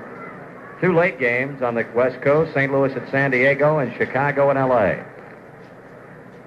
Here's ball 3, and that Chicago-Los Angeles game that will get underway at 10:30. 2 pitchers with undefeated records. Steve Stone, 5-0 for the Cubs. Andy Messersmith, 6-0 for Los Angeles. 3-2 the count on Griffey. He hits a high fly ball to dead center field. Unser loping in, pounds a glove, and makes a catch. 2 out. Joe Morgan will be at the plate now. Hit a fly ball to deep left, single to right field, and scored one of our 7 runs, and then bounced out to Kranepool his last time up in the 5th inning.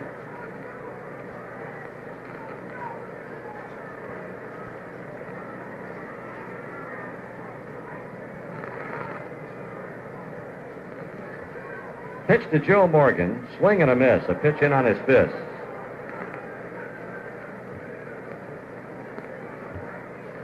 Tomorrow will be an off day for the Reds, and then the Philadelphia Phillies will be on in to begin a 3-game series on Friday night. Tell you, that's an exciting ball club now. We certainly saw good evidence of that in Philadelphia. 1-1 to count on Morgan. Dick Allen now in uniform. Dayton's Mike Schmidt. Ball 2. Cash, Boa, Luzinski. And Danny Ozark is going to have his hammers ready for us. Underwood, Carlton, and Lonborg Friday night, Saturday night, and Sunday afternoon. 2 out, nobody on. The 2-1 to Morgan is strike 2 call.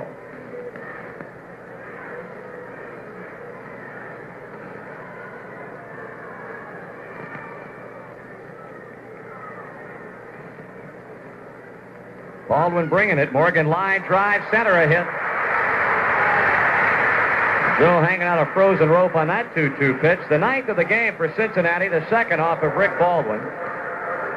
And it'll bring up Johnny Bench, who's 1 for 3, a run-scoring double in the 4th inning.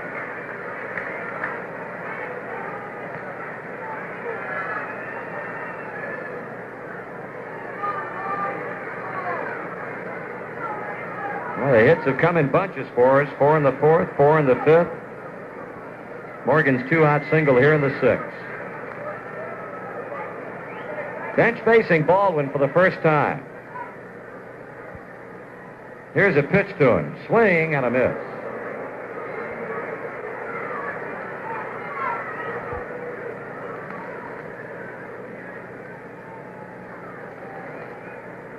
Baldwin checking on Morgan. Joe bounces off the bag, the 0-1, outside as he tried to spot it over on the outside corner and didn't get it. Ball 1 and strike 1.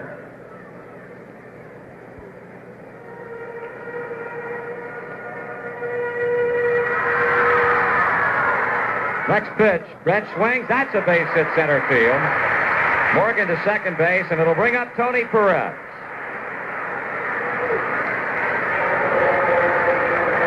Two out, back-to-back singles by Morgan and Bench, and listen to the crowd reception for Tony. 2-run homer in the 4th inning, a 2-run single in the 5th. Now 29 RBIs on the year. He's only one away from league leader Bob Watson. Baldwin stretches, delivers. Tony swings and misses. Perez's average stands at .224, and that may well be the highest it has been all year long. But it's well up from where it was at one time, and we pointed out earlier he has been swinging a very, very warm bat lately. He hammers one to dead center field, but Unser will make the play on that ball to retire the side. In the inning, no runs, 2 hits, we leave 2 on. And at the end of 6 complete at Riverfront Stadium, the Reds 7, the New York Mets 3. Welcome once again to You Bet Your Balance, the ever-popular game show that asks the question, is free checking really free? And now say hello to our contestant for the day. Hello, sir. Hi there. You have free checking, right? Right. No service charge, no charge per check, right? Right. And to get free checking, you had to come up with a big chunk of money for your minimum balance, right? Right. Now think carefully. Can you use your minimum balance? You're not supposed to. Right. What happens if you do? I have to pay a service charge. Right. And now the biggie, all things considered, is free checking really free? Well, it's Time's up. Oh. You won't find so-called free checking at First National Bank of Cincinnati, but you will find a variety of checking plans that give you access to all your money all the time. Because at First National, we think you deserve the right to use your money any way you see fit. After all, you earned it. First National Bank, Cincinnati.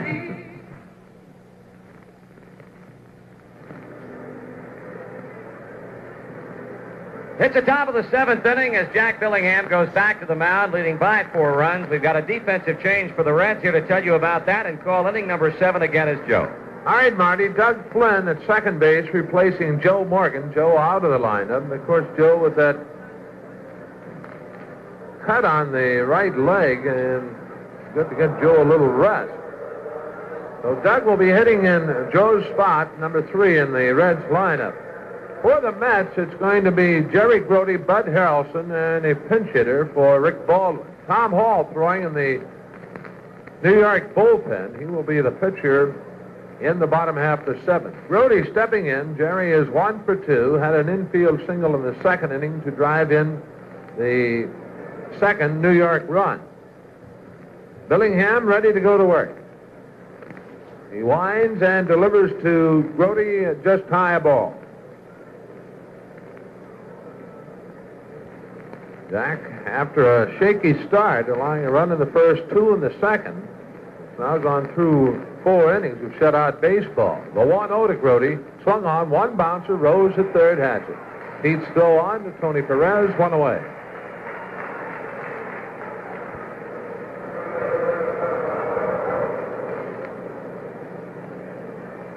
That'll bring Bud Harrelson to the plate. Bud is 0 for 2, has hit a fly ball to right, and has bounced to the mound at his 2 times up.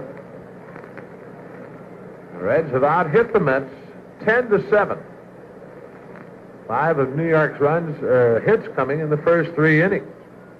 Harrelson swings, and a line drive picked off the turf by Pete Rose at third, and Pete picks it, turns and looks at Ed Vargo, the third base umpire, to make sure. Mr. Vargo fires up that right hand for the 2nd out in the inning. He catching that ball just a couple of inches off the turf at third base. Bob Gallagher will be the pinch hitter for Rick Baldwin.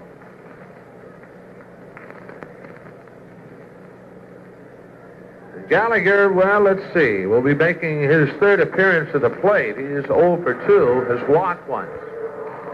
Bob Gallagher, a left-handed batter with 2 outs. Gallagher just called up a couple of days ago by the Mets. He takes a curve inside from Bellingham, a ball. Reds leading at 7-3. Bellingham back to the plate. Gallagher swings and bounces it foul over to the photographer's booth in the visitors' dugout. Down evens 1-1. Well, we'd like to wish a happy wedding anniversary to Art Seifert's in-laws, Sonny Kapner, 37 today. Art, of course, one of the batting practice pitchers for the Reds. Bellingham, the 2-1 to Gallagher. That's misses outside. 3-1 now.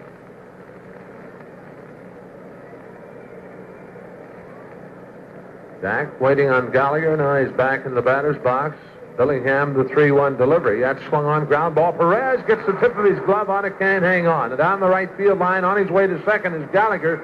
Griffey's throw, not in time, and Gallagher with a pinch double with 2 out here in the 7th. Tony Perez just got the tip of his glove on it, slowed it down, and Gallagher's into second with the double. Hit number 8 for the Mets off Jack Bellingham. Till that base hit, Jack had retired 6 straight. All right, here's Dal Unser. And Dal is 1 for 3. He was on to an error in the first inning, singled to drive in a run in the second, and then bounced into a 6-4-3 double play in the 5th. Bellingham sets, delivers, and Unser looks at a fastball and a called strike. Gallagher at second base, 2 away.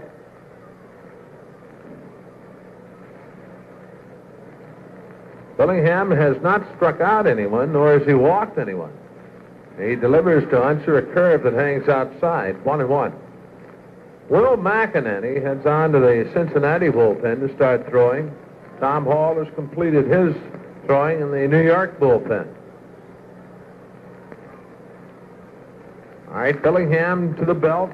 He delivers the 1-1. That swung on line to center field. That'll be a base hit. Geronimo plays it on the big bounce. Gallagher will score easily, and it's a 7-4 game. So with 2 out, the New York Mets come back to score a run. And that'll bring Felix Millan to the plate. Hit number 9 for New York off Bellingham. For Unser, his second RBI of the game.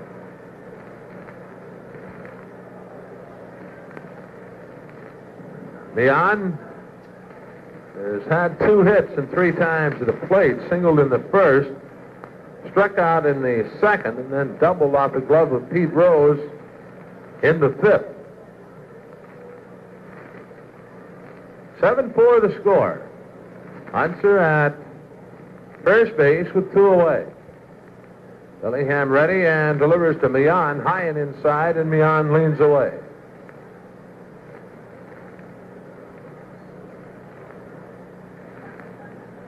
Well, Saturday night, the 40th anniversary of the first night game played in Major League Baseball. 1-0 to Millan, just misses, 2 balls, no strikes.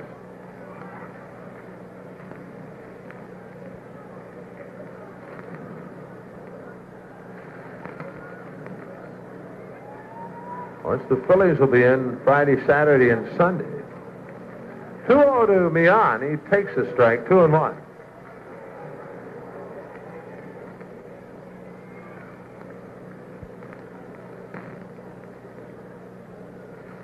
Unser leads at first. 2-1 the count to Millan. The stretch by Bellingham and the pitch. That's a check swing foul. The count evens 2-2. Will McEnany in the Cincinnati bullpen throwing. The Reds with a 3-run lead, 7-4.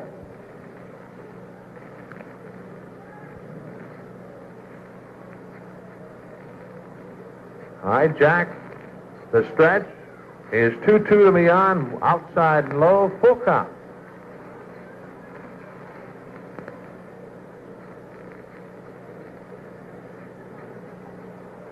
Reds outfield playing well around to the right for Millan, although Foster stays about straight away and left. Give Millan a lot of room in left center field. Payoff on the way. Mian swings a bouncer. Rose at third has it. Long throw, and they get him by a step. Now in the inning for New York, a run on 2 hits, no errors, 1 runner left on base. At the middle of the 7th, it's the Reds 7, the Mets 4. All right, Hall's 0-1 to Geronimo. That's a fastball swung on the foul tip into the mid of Stearns. 0-2.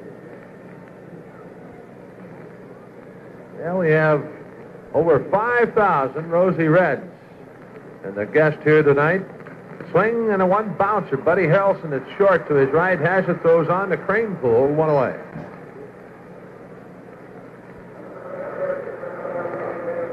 One down, and Dave Concepcion steps in. David with a hit and 3 times up, a big one in that 5th inning. David singling to left field to drive in a couple of runs. Reds leading it 7-4. Hall shakes off a sign from Stearns, and now Concepcion backs away from the plate. David quickly back in as Hall delivers the 0-2. That swung on, hit well to left field. Going back, Miller. He's a warning track. The fence gone! Dave Concepcion, his 3rd home run of the year on an 0-2 pitch. Tom Hall, I don't know whether he tried to throw it by David or just hung a slider out over the plate, but David hits it just to the left of the 375 mark, and the Reds lead it by a score of 8-4. First hit off Hall. So Concepcion's 3rd home run of the year and his 3rd RBI of the game. I give David 24 RBIs, so the room of Perez and Concepcion have driven in 7 of the 8 runs tonight. All right, Hall working to George Foster. That swung on, and a 2 bouncer to Harrelson at short. Butts on to Kranepool, 2 away.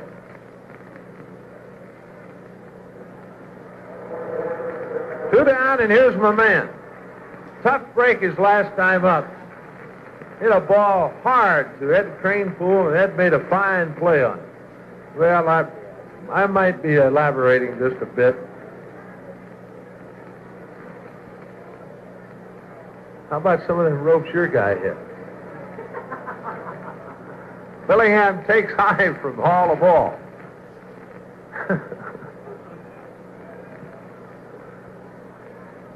They 1-0. Swung on, ground ball, and right at Mian. Felix up and throws on to Kranepool, and that's it. But in the inning for the Reds, a run on a hit, no errors, no one left on base.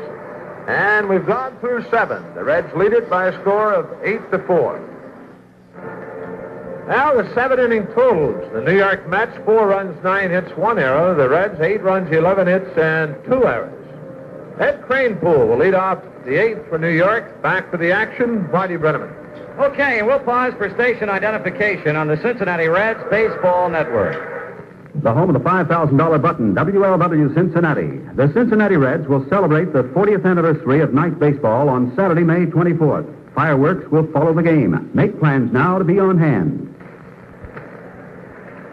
Thanks to Dave Concepcion, the Reds again back out in front by 4 runs, 8-4, as Billingham starts the 8th inning, and Will McEnany still loosening up in our bullpen.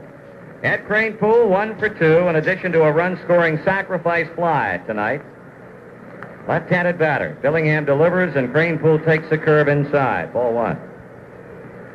Jack gave up 5 hits in the first 2 innings, and quite frankly, it did not look like he would be out there for a long period at all tonight. Got it together. Limited the Mets to only 2 hits in the next 4 before New York got a run home on 2 hits in the 7th. 2-0 to count. That is a called strike, and it's 2 balls and 1 strike.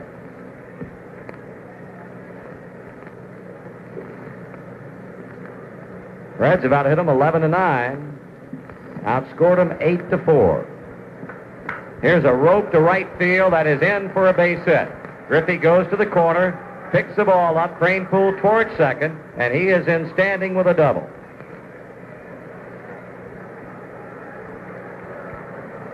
So New York in double figures hit-wise on Ed Kranepool's 2-base hit. Rusty Staub, the hitter, figured very prominently last night in the New York 6-2 victory, but has had a rough time of it this game. Has bounced into 2 double plays and has grounded out second to first. Sparky Anderson on his way to the mound, and we may get a pitching change right now. McInerney was throwing before the 8th inning started, actually. Clark says something to plate umpire Bruce Fromming, who indicates to the PA announcer Paul Summercamp that we've got to have a change of pitchers, and that'll be left-hander Will McInerney. Well, I would certainly imagine that Jack's just a bit tired, and you don't take any chances getting in deep trouble when you're this far along in the ball game. And you have to give Jack Billingham some credit now. As he pointed out, the way he started out didn't look like he was going to survive the 3rd inning, but came on to pitch good baseball, shutting him out for 4 innings till they scored that run in the 7th. So Jack pitched very well and held us in there till he got some runs with a little help. A fresh pitcher is not a bad thing in the last 2 innings with a 4-run lead. Will McInerney, and coming in tonight, makes his 15th appearance, and I'm going to tell you, he has become the stopper in the Reds bullpen, to the extent that he has not allowed a run in his last 9 outings, covering 12 1/3 innings. Will has a record of a win, no losses, picked up the victory last weekend in Montreal, a 159 earned run average. He'll be facing the left-handed batting Rusty Staub when we get back to it. The winning entries in the Reds McAlpin's Draw Your Favorite Cincinnati Reds Player contest are on display this week at the downtown McAlpin store. Stop by and see them if you're in the area.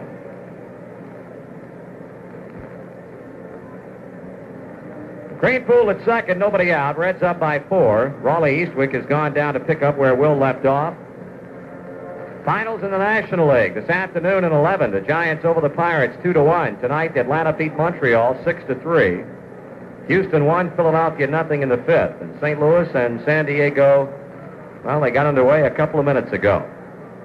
In that one, it's Bob Gibson against Joe McIntosh. Here's Staub. McInerney delivers, and Rusty takes the ball.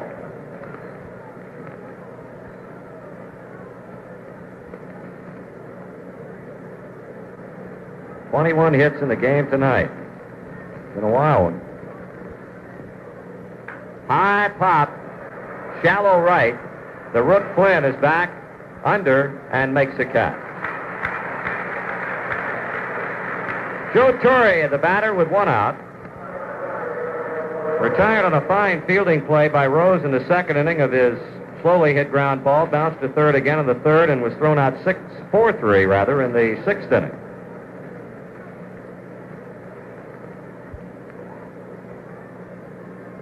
Torre, a .228 batter, a 4-hit night last night.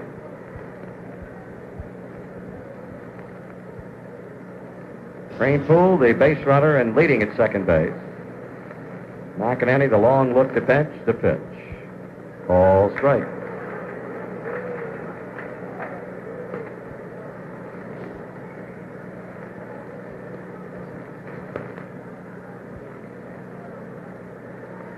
The 0-1. Swung on a bouncing ball to shortstop. Will get the run. Oh, the throw that way, and he's out of there. Well, they brought Cranepool to 3rd on the ground ball to the left side, and Davey delivered to Pete, who put the tag to get Cranepool sliding at 3rd base. Well, it's a good play, but a little dangerous, I'd say. Got it out. That's the name of the game. Surprised me. 2 away. They take a runner out of scoring position, 6-5. Here's John Milner. Doubled his first time up, is flied out and bounced out. Strike is called to him.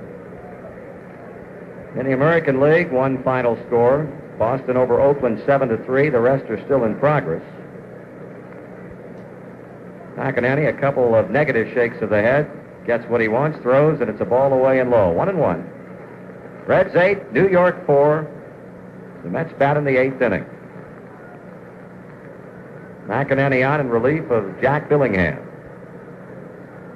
1-1 pitch. Swung on and popped up behind the plate, but it'll be no play for bench.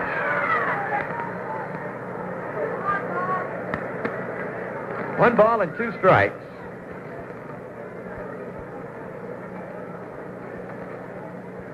McInerney goes to rubbing up the new baseball. Windmills his left arm, adjusts his cap, looks in for the sign. The pitch. He hammers one to right field. It's going to be a foul ball. That ball bounding all the way toward the fence in right center field away from Griffey. And now Roy McMillan, the first base coach, is going to carry the argument to Art Williams, who went well down the line and very, very emphatically signaled foul. John Milner not a little bit pleased with it. Kranepool cutting back across the infield, questioning plate umpire Bruce Froemming. Well, the ball hit that deeply here at Riverfront Stadium. Actually, they go either way, right or left field, deep into the corners. It's out of our line of vision. Got a better perspective of the left field line than we do the right field line, as we are located just a bit off to the right of home plate. What I'm trying to tell you is we couldn't see it. Here's a 1-2 pitch, and that's high and inside. Ball 2.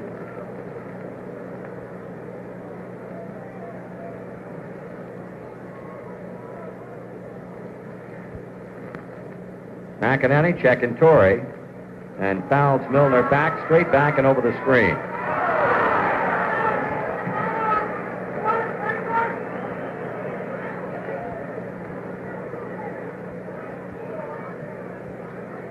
Will shakes off another side.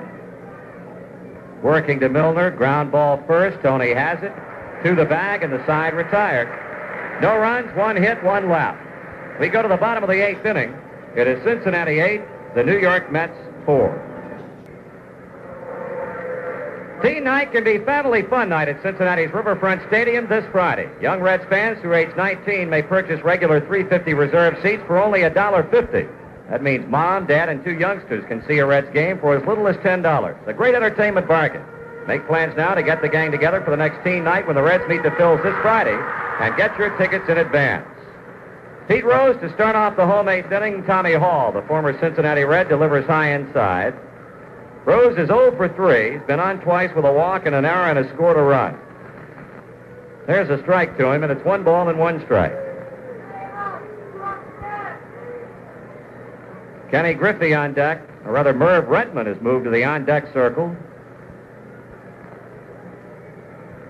As Hall delivers a break even to Rose, and he grounds one by the third baseman, backhanded by Harrelson, a jump throw, but not in time. Infield hit for Pete.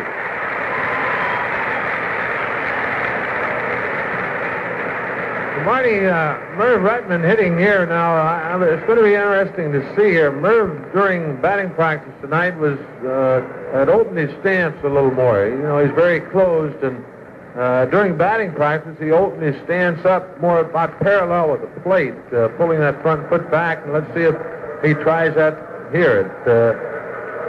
It looks like just a bit he's pulled it back.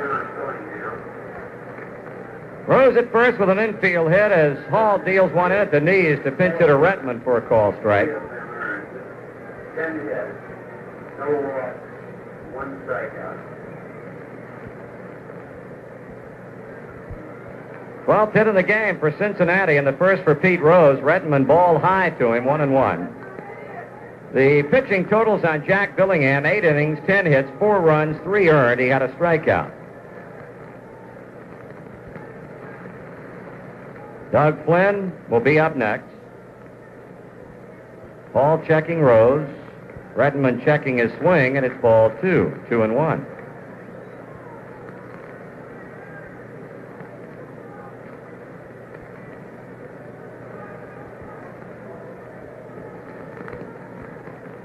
Hall taking his time. He goes to the rosin bag. Reds are leading 8-4 here in the bottom of the 8th inning. Hall's 2-1 pitch. That is ball 3 high.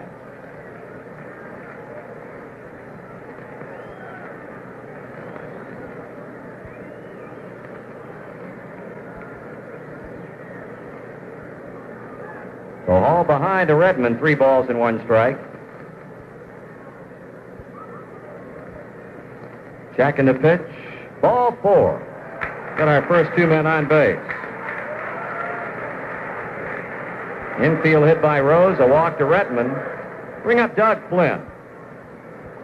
Boy, this young man stepped in an emergency situation, filling in at second base Sunday afternoon for Joe Morgan, and all he did was deliver 2 doubles in 4 times up and picked up his first major league run batted in. Batting an even 200. He's had 3 doubles this season, and the Met infield looking for the bunt. He bunts it foul back behind the plate.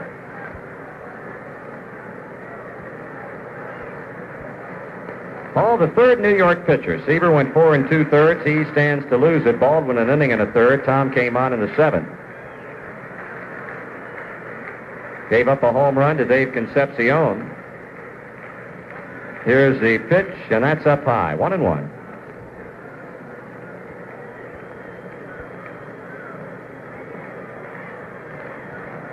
Rose at second base. Redmond at first. None out. Harry Parker, a right-hander, goes down to the New York bullpen. Torrey, Kranepool pulled in, and it's 3 balls and 1 strike.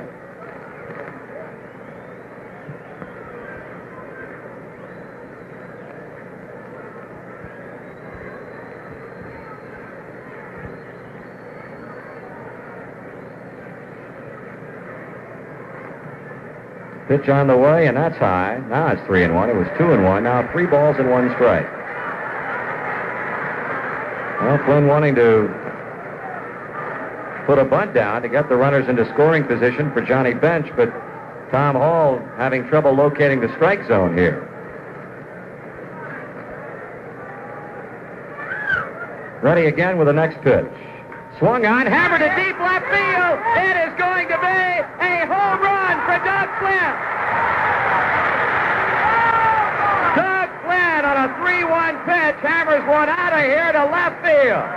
His first major league home run, and it's 11-4 Cincinnati. Boy, what a thrill for that young man. Well, I guess Tommy Hall wishes he'd been able to get one over on some earlier pitches to give him the bunt. Oh, they're going crazy in Bryan Station. I'll tell you what, he hit that ball with a whole lot of authority. It hit off the facing of the green seats, and that ain't too bad. No, it is not. Second long, third long ball of the game for Cincinnati. Perez, Concepcion earlier. Now Flynn with a 3-run blast here in the 8th. It's 11-4. The Reds have lit up their former teammate. Johnny Bench scheduled a hit, but now that Flynn's home run has put the Reds up by 7, Bill Plummer is going to bat.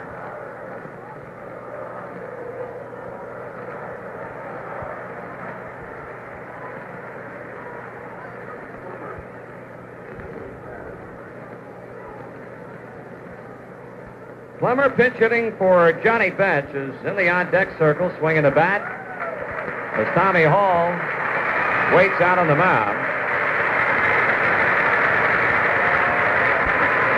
Plummer batting 167, but he's only been up 6 times with 1 hit and 1 run batted in. Put on the big message board high atop the stands in center field, Doug Flynn's first major league home run. Old Bluegrass will be talking tomorrow. Tomorrow's an off day. Friday he will. That's right. Well, he'll save his best stuff for Friday when we all get together again. Plummer swings and misses.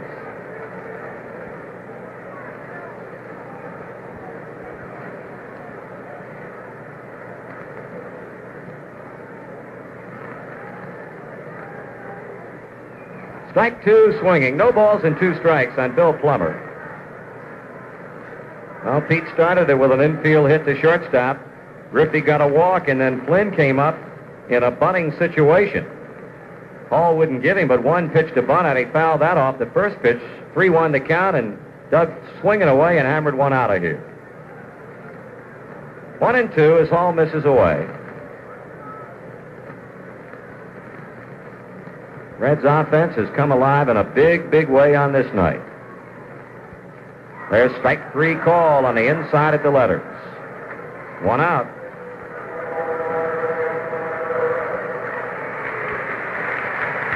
First strikeout for Hall, the batter Tony Perez. He's had a big night. After striking out in the 2nd, a homer in the 4th with a man aboard, a 2-run single in the 5th, and hit the ball very hard and lining out to Unser in the 6th inning. Call strike.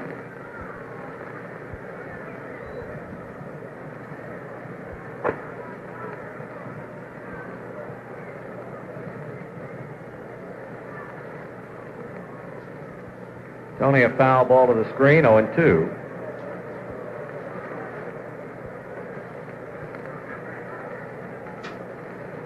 No balls, 2 strikes, 1 out, 3 runs across. To Tony, it's just a bit high for a ball. Friday night, the Philadelphia Phillies, for the first of 3, Gary Nolan, who pitched that 4-hit root-going victory over Montreal Sunday, will go against Tom Underwood. Tony strikes out swinging. 2 down.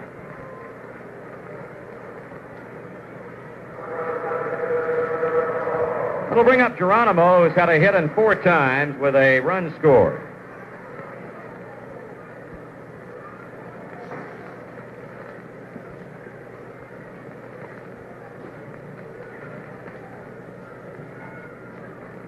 Swing and a miss. The 11-run outburst for the Reds tonight equals their highest previous run total in a game when we defeated Atlanta 11-3 back on the 24th of April in Atlanta Stadium. Strike 2 call. No balls and 2 strikes. Also had double figures in 2 other games, 10-0 over San Diego on the 13th of April behind Don Gullet and 10-2 over San Diego here on the 7th of May. Foul ball keeps it at 2 strikes.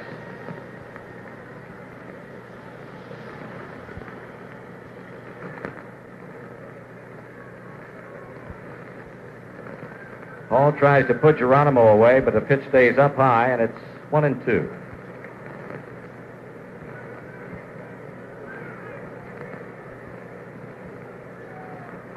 Should Geronimo get on, it'll bring up Dave Concepcion, who's on deck. Pitch. Outside. 2-2 the count. San Diego and St. Louis are underway in the second inning. No score in that game. The 2-2 pitch. Strike 3 swinging, and Tommy Hall has struck out the side. But for the Reds in the 8th, 3 runs on 2 hits. Nobody left on, and at the end of 8 complete. It's the Reds 11, the New York Mets 4. Stop and enjoy a big boy, and now with that hamburger treat. The national favorite coast to coast, so stop and enjoy a big boy. Watching the Reds win at Riverfront Stadium has always been a great way to spend the day. And one sure way to add to that enjoyment is going to Frisch's before or after the game. It's all part of the tradition. Why Frisch's? Because not only does Frisch's offer a wide variety of great-tasting treats from sandwiches to full-course dinners, they also have the convenience of curb service. When you drive into Frisch's, there is never any waiting for curb service. You simply press the button on the speaker, and your order is taken immediately.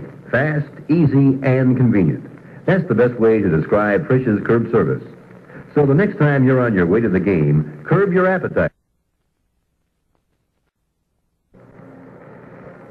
Well, we go to the top of the 9th inning as Will McInerney will try to shut off the New York Mets. The Reds up by an impressive 7 runs at 11-4. And New York will start it off with the rookie catcher John Stearns. Young man who came over from the Philadelphia Philly organization in the Tug McGraw trade along with Del Unser. And, boy, the New York people are very high on this youngster. Batting .267, he's a right-handed batter. Mac delivers a strike on the outside to him. Stearns batting .185, not .267, has had a homer and 3 RBIs.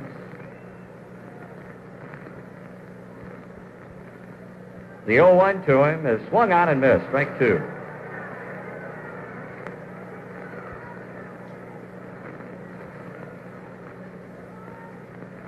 Dillingham stands to win it. Seaver stands to take the loss. Strike 2 the count on John Stearns. Pitch outside. 1 ball and 2 strikes. Gene Clines is on deck. He'll be batting for Bud Harrelson. Outfield playing Stearns straight away. Infield likewise. Foul ball. Here in the 9th, some changes for the Reds. We've got catching Bill Plummer and right field Merv Retman. Rest stays the same. Perez at first, Flynn second, Concepcion short, Rose third, Foster and Geronimo left and center. Here's a bouncing ball to shortstop. David gets a chest-high hop and throws him out. 1 out.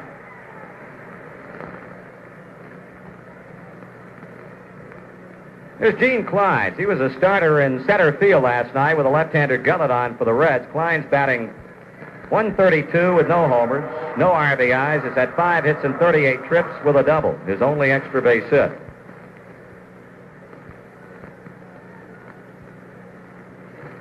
Clines batting for Bud Harrelson with 1 man out, and Jesus Alou has moved on deck to bat for the pitcher. Another ground ball shortstop. David up throwing, 2 down. So the Mets are down to their final out.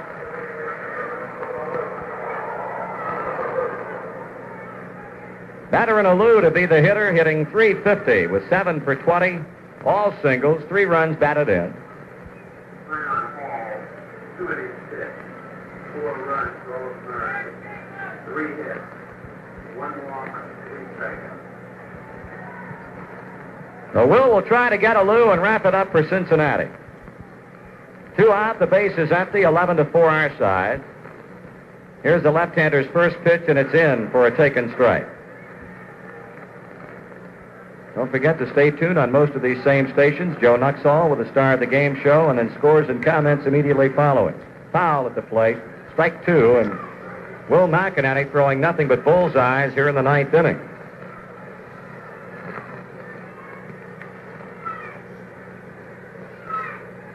Checking in with Plummer. The 0-2 pitch. Line foul between the bag and the coaching box at third. Count stays at 2 strikes.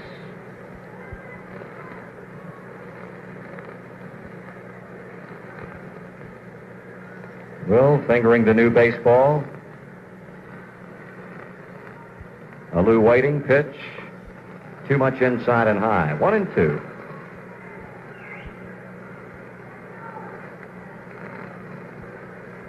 Del Unser hoping to get a bat.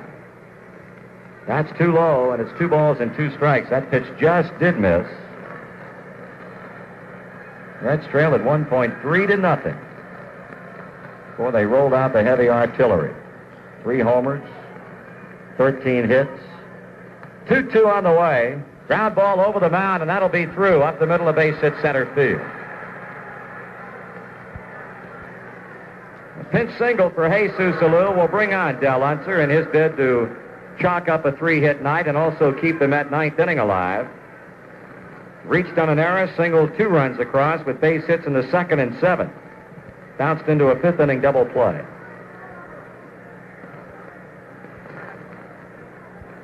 The first hit off Will. He came on after Billingham gave up the double of Cranepool in the 8th. Strike call.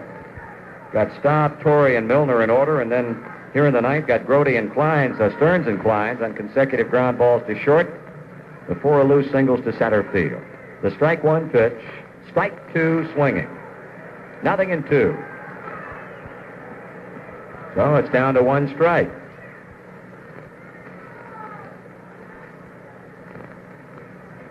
Stretch, the pitch, outside a ball. Reds will go 1 game back over the 500 mark at 21-20. Not concerned about Alou, the Reds defense. It's 1-2 pitch, just missing the outside corner, ball 2.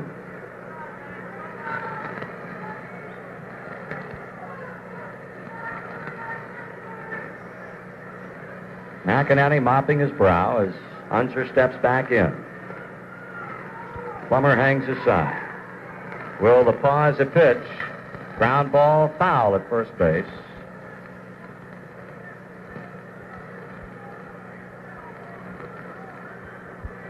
Alou returning back to the bag at first, and McInerney will again deal the 2-2 pitch to Del Unser. Here it comes. That's ball 3 on a curve. Now Will had him behind at 0-2. Alou will be off with a pitch. The 3-2 pitch on the way to Unser. Fly ball hammered to deep center field. Drifting back, Geronimo, and this one belongs to the Reds. Here in the ninth inning for the New York Mets. No runs, a hit, a man left. Final score tonight, the Reds 11, the Mets 4. Stay tuned. We'll be back in just a moment.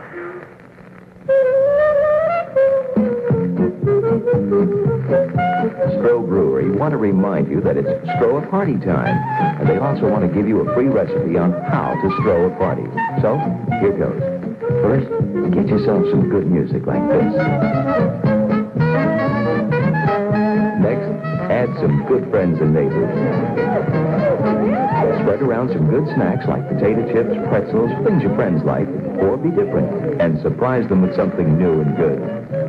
Then top everything off with plenty of good, cold Stroh's beer. That's the important part. Blend it all together, and you've got yourself one great party. Keep this in mind the next time you're out shopping, and look for the Stroh Party display featuring our Stay Cold 12-pack wherever you buy beer. And we'll see you at the party. The Stroh Brewery Company, Detroit, Michigan.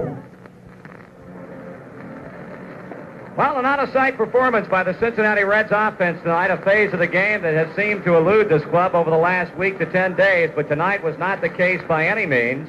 The Reds falling behind 3-0 before striking and striking big. 3 runs to tie in the fourth, a 4-run outburst in the fifth inning, a run in the seventh, and Doug Flynn's first major league home run in the eighth inning with 2 runs, 2 men aboard to make the final score 11-4 Cincinnati. 11 runs, 13 hits, 2 errors, and 7 left on for our side. The Mets had 4 runs, 11 hits, an error with 6 left. Jack Billingham, who went the first 8 innings before giving way to Will McEnany, picks up his 4th victory of the year. He's lost 3. And Tom Seaver, who had not been knocked out in any of his 8 previous starts, was knocked out tonight when the Reds jumped on him for those 4 runs in the 5th inning to take the lead for good.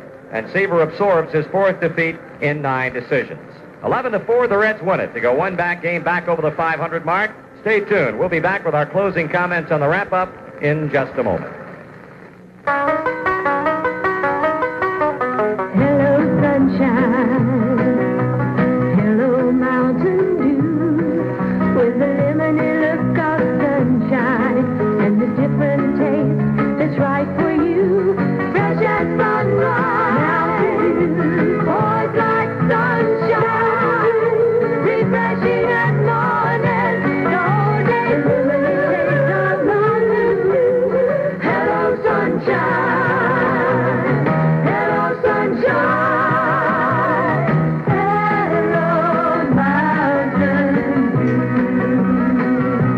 Mountain Dew, a totally different soft drink with the lemony freshness and color of sunshine. Brighten your day with Mountain Dew. Hello, sunshine. Hello, mountain. Limited number of Freedom train tickets available at all Shillitoe stores.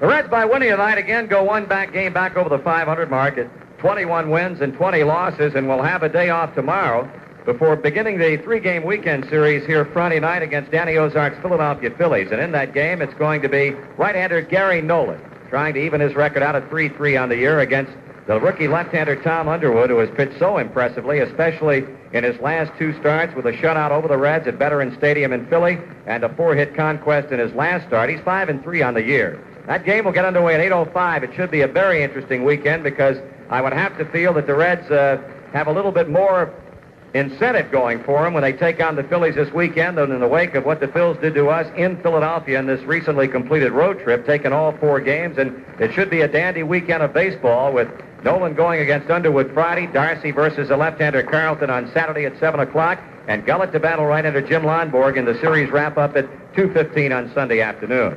So we hope you'll make it out, but if you can't, we'll be on the air on most of these same Reds Baseball Network stations Friday night with the pregame shows beginning at 7:35.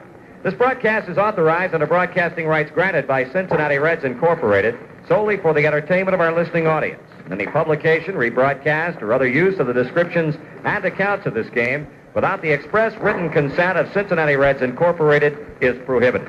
Hope you'll stay tuned now for Joe Nuxall with the Star of the Game show. Again, the final score tonight, the Reds 11, the Mets 4. You You've just heard the Reds on radio with Marty Brenneman and Joe Nutsall.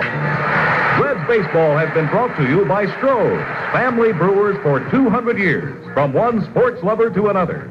And by the Marathon Oil Company, people who believe in people.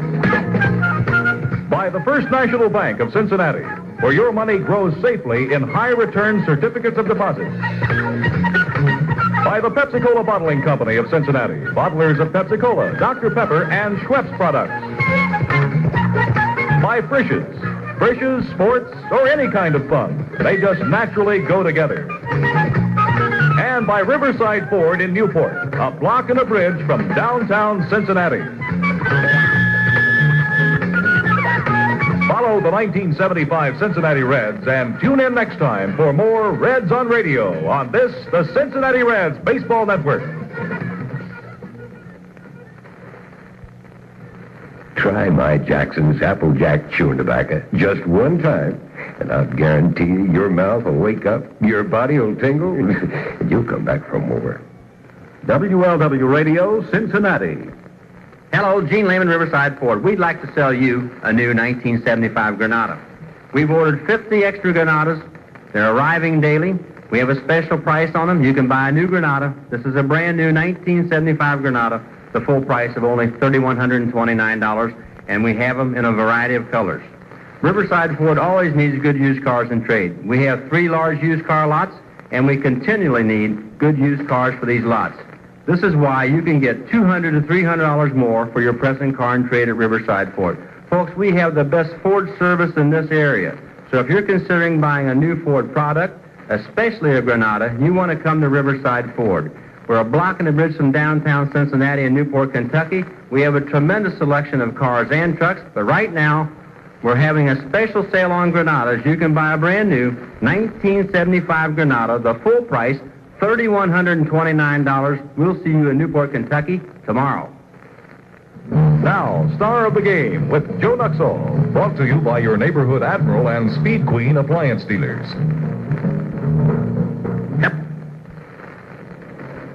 Well, the Reds tonight over the New York Mets by a score of 11-4, and I guess, well, as you go through a career in baseball, there's a lot of things that you enjoy, and certainly the first win as a pitcher, the first base hit as a batter, and certainly the big one is the first home run of your major league career. And of course, Doug Flynn tonight, after attempting to bunt a couple of times, or I should say one time to be exact, with a count 3 balls and 1 strike, Dougie hit one off of the facing of the green seats here at Riverfront, and I tell you, it's a pretty good little poke. And as Tom Hall, or as Doug says, was a bluegrass fastball. What that means, I don't know, but we're going to find out because our star of the game tonight is Doug Flynn. We'll be back with Doug after this word. This is the old left-hander for Security Moving and Storage Company.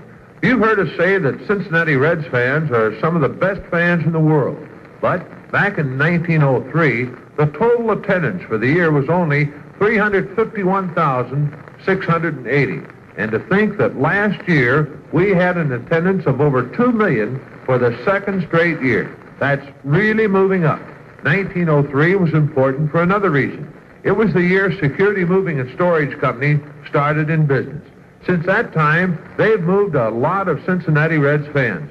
People moving up. People who wanted a smooth, dependable move. It's a thought to keep in mind. The next time you're rounding third and heading for a new home, call the Reds fans at Security Moving and Storage. Let Mark Ray, Greg Cutlip, or Charlie Briscoe give you a free estimate. Security Moving and Storage Company, agent for Allied Van Lines, Cincinnati's major league mover since 1903. I started the game tonight, Doug Flynn. As we mentioned, Doug with his first major league home run with a count of 3-1 against Tom Hall, a former teammate of Doug's. Doug hit the ball off the face into the green seats. And, well, first thing we're going to ask Doug if he's sure he touched all 4 bases. I had to make sure, Joe. I didn't even get to watch it because I was hopeful the ball was going out. And I was thinking if it doesn't go out, then there's any way I'm going to be able to hit one. So, Doug, go ahead. That's all. Doug, of course, hitting a first home run any time in any career, it's a great feeling. And as you said, when you hit the ball, you hit it well enough. Didn't you feel it was going out or not? Well, I thought that it probably would. I only hit 2 last year, but when I hit one like that, it's such an unusual thing that I feel like it's going out. I'm just glad that it came at a time when we could get some more runs, and they were off and running again. Doug, you talk about Tom Hall, and of course, Sparky had sent you up there, and actually you were bunting until the count came 3-1. Right. I think the score was 8-4, and they had runners on first and second, and we're going to try to get the men over. And then when he got 3 balls and 1 strike, I looked down to Alex and had the hit sign, and I was just fortunate to get a good pitch and fortunate that the ball went out. Doug, where was the pitch? It looked like it was over, maybe the inside half the plate, around belt high, a little higher. It was. We were actually right down the middle, and it was just above the belt, and it was, just one of those pitches that you like to see, and I'm just fortunate that I hit it good. Maybe that's the reason you call it bluegrass fastball, huh? Well, bluegrass fastball, they used to get on us about the farmers always swung at a high pitch, and that ball was just a little bit up, so I kind of refer to it as that. Well, I think, really when you think of home runs, probably 50% of home runs hit by anybody are probably up belt high or above. Yes, sir, but for me, they have to be because I'm not too strong, and, of course, I don't hit too many home runs either. Doug, of course, in Montreal, you got your first Major League RBI Sunday. Yes, sir, that's right. I hit a double and scored George Foster, I believe, and I was just fortunate again, I think he misplayed the ball a little bit, so that helped out. We're talking with Doug Flynn here in the dugout. Doug with his first Major League home run, and we'll be back with more after this word.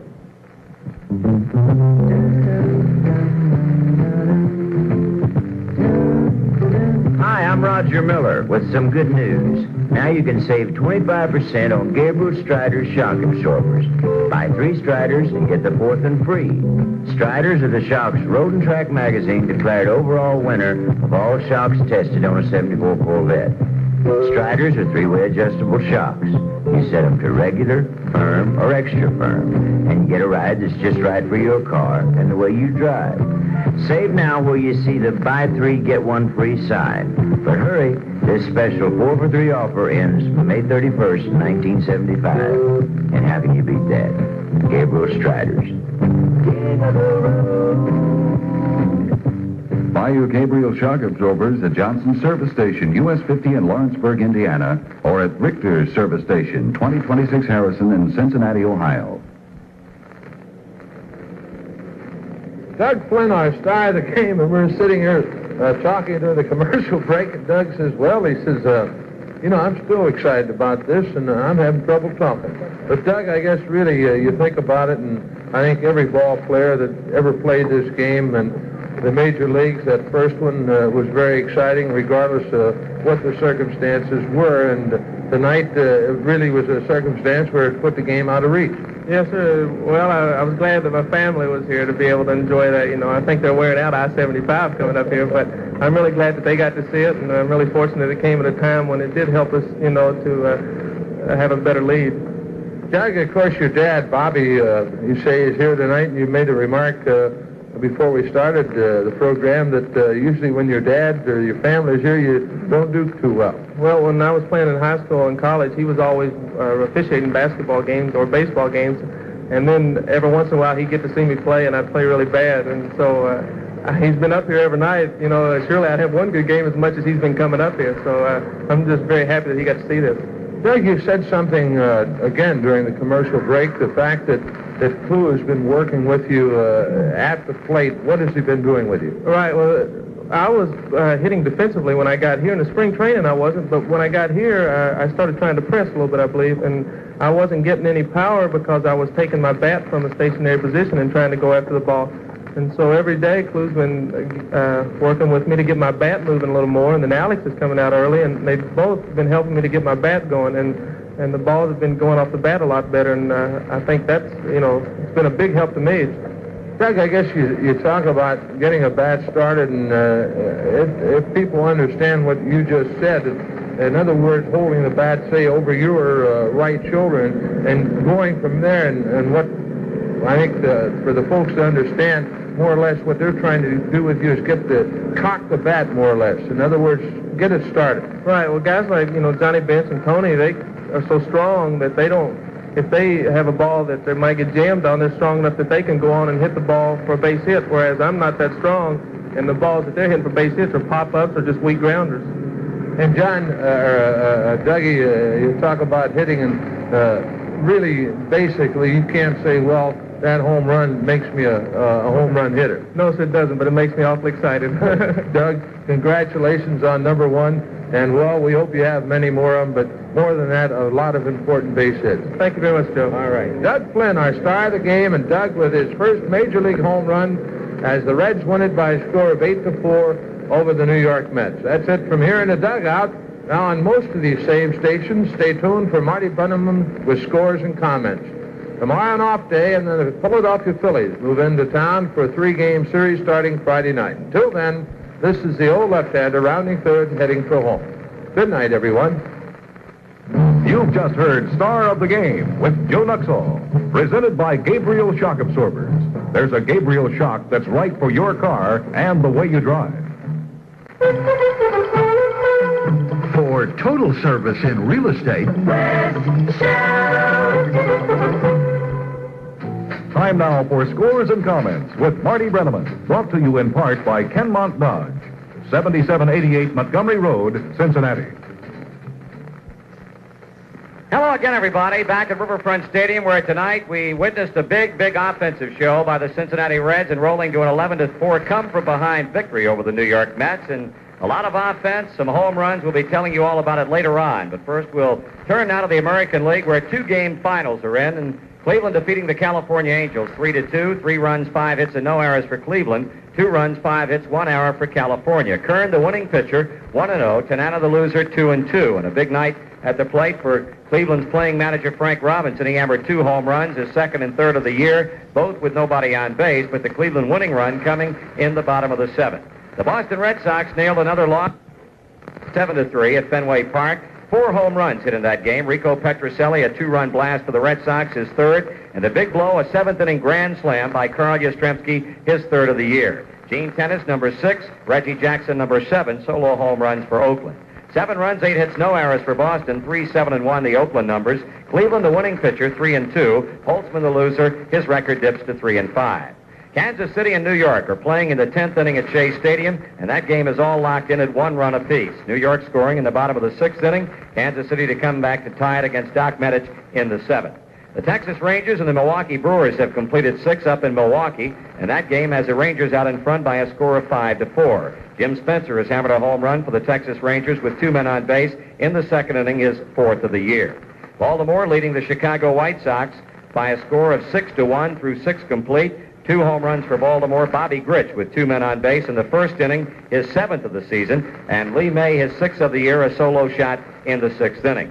At the end of 6 in Minnesota, the Twins and the Detroit Tigers, Minnesota lead in that game by a score of 5 to, or rather, that game is tied up at 4 apiece, and 4 home runs in that one. Willie Horton and Gene Michael have homered for Detroit. Eric Soderholm and Steve Braun have hit home runs for the Minnesota Twins. Again, repeating the final scores in the American League tonight, Cleveland by a run over California, 3-2. Frank Robinson, 2 homers in that game. And Boston defeating Oakland by a score of 7-3. We'll check out the National League in just a moment.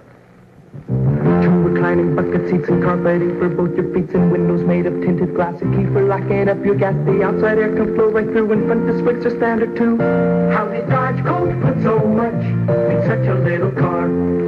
Paint that's made for fighting, rustless steering column will adjust the bumper guard to front and rear. You get a thrifty engine here, a 4-speed shift that's on the floor, and inside would release some more. How did Dodge Colt put so much in such a little car? Enter the Win a Colt contest sponsored by the Cincinnati Dodge dealers. Register at one of the 6 participating Cincinnati Dodge dealers as often as you like, or send a standard-sized postcard with your name and address to Win a Colt, 550 East 4th, Cincinnati 45202. There's nothing to buy. Drawing will be held Friday, June 13th. You may be the big winner. 2 reclining bucket seats and carpeting for both your feet, and windows made of tinted glass to keep for locking up your gas. How did Dodge Colt put so much in such a little car? See Dodge for 75 at Kenmont Dodge, 7788 Montgomery Road, Cincinnati. Turning now to the National League, and the only day game played in Major League Baseball today, the San Francisco Giants and the Pittsburgh Pirates went 11 innings before the Giants scored to nail the Bucs by a score of 2-1. 2 runs, 8 hits, and no errors for San Francisco. A run on 7 hits and no errors for Pittsburgh. John Montefusco was a starter for the Giants, gave way to Gary Lavelle in the 10th. Jim Barr in the 11th. Barr, the winning pitcher, 5-3, while Dave Justy came on in relief of Bruce Keeson, and he took the loss. His record is 2-1. 1 home run, Willie Montañez for San Francisco in the 5th inning with nobody on base. Home run number 5 for Montañez. The Atlanta Braves continue to hit home runs with regularity. They slammed 3 out of their stadium tonight en route to a 6-3 victory over Montreal, and 2 of the 3 home runs were hit by third baseman Darrell Evans. His 7th came in the 1st with nobody on. His 8th came in the 4th inning with nobody on base, while Mike Lum had a 3rd Atlanta homer with nobody on in the 5th inning, his 2nd of the year. Gary Carter, the rookie catcher right fielder for Montreal, had his 5th of the year with nobody on in the 6th inning for the Expos. 6 runs on 9 hits and 2 errors for Atlanta. 3 runs, 8 hits, and no errors for Montreal. Phil Niekro, the winning pitcher, and running his record to 3-4. Steve Ranko, the loser, 0-2, and it took only 1 hour and 56 minutes for the completion of that Atlanta victory over the Expos. 2 games underway, still in progress. At the end of 7 under the Dome, Larry Dierker is shutting out the Philadelphia Phillies and Wayne Twitchell 4-0. Houston coming up with a run in the 3rd, coming back with 3 more in the 5th inning. And at the end of 3.5 innings at San Diego Stadium, no score, the Cardinals and the Padres. Bob Gibson, 1 win, 3 losses for the men of Red Schoendienst. Joe McIntosh, 4-2, the starter for San Diego. The starting pitchers have been posted for the Chicago-Los Angeles game, and rather than Steve Stone, it'll be the former Dodger Jeff Zahn going against his ex-club, and Andy Messersmith, who has won 6 and lost none. Once again, the finals in the National League, a day game at Candlestick Park, saw the Giants in 11 deal the Pirates a 2-1 defeat, and the Atlanta Braves with 2 Darrell Evans home runs leading the way, knocking off Montreal 6-3. We'll be back to recap the Reds' 11-4 victory over the New York Mets after we pause again for this. 7 great days of sports are dropped off at your home at the crack of dawn, 7 great days a week when you subscribe to the Inquirer. Whether you skim headlines or take time to read the small print, the Inquirer keeps you on top each morning for informed conversation all afternoon. Callahan, Hetzel, Ford, Dressman, and Flynn give you 5 different views for a great slant on sports, 7 great days a week. What the Reds did today or tonight will be at your door the first thing in the morning, every day of the week. Then it's 7-11 with Jimmy the Greek every Friday of the 7 great days of the week. Exclusive in the Inquirer. Just another great slant on sports. You get first, fast, and fresh each morning. 7 great days a week. Get a head start on world, national, and local news each morning in the Inquirer. Subscribe now by calling 651-4500. Find out why the Inquirer is Cincinnati's preferred newspaper, not only in sports news, but in all other news categories as well. That's 651-4500. Call now for home delivery of the Inquirer. It'll make your day 7 great days a week. 26,229 on hand tonight, and they saw things start very, very badly for the Cincinnati Reds because the New York Mets came up with a run in the 1st inning, an unearned run off Jack Billingham, and then had 2 more runs on 4 base hits in the 2nd to open up a 3-0 lead. And that's the way it remained until the bottom of the 4th inning when the Reds started zeroing in on New York starter Tom Seaver. A base hit by Morgan, a run-scoring double by Johnny Bench, and that was followed by home run number 6 of the year by Tony Perez off the facing of the green seats in left field to tie the game up at 3-3. The 5th inning was the biggest inning of the night for the Reds, and they enjoyed 3 big offensive innings in the game because in the 5th they batted around, scoring 4 times to take the lead for good. And the big blows in that 4-run 5th inning, a 2-run single by Tony Perez, who enjoyed a 4 RBI night, and a 2-run single by Dave Concepcion, who later added a 7th inning home run to knock in 3 runs. That 4 runs in the 5th inning gave the Reds a 7-3 lead. Concepcion's home run in the bottom of the 7th made it 8-4 because the Mets had scored run in the upper half of the inning. And then came the 8th inning when the Reds were leading 8-4 in the game against their former teammate left-hander Tom Hall. Pete Rose opened with an infield hit deep in the hole at shortstop, and Ken Griffey then drew a base on balls. Doug Flynn, who came in to play second base in the 7th inning to give Joe Morgan a blow, was up there trying to move the runners along. He bunted foul on the first pitch, and then Hall missed with 3 straight deliveries to run the count to 3-1. Doug Flynn stepped out of the box, checked in with Alex Grammas in the third base coaching box, and got the hit away sign, and here's what happened.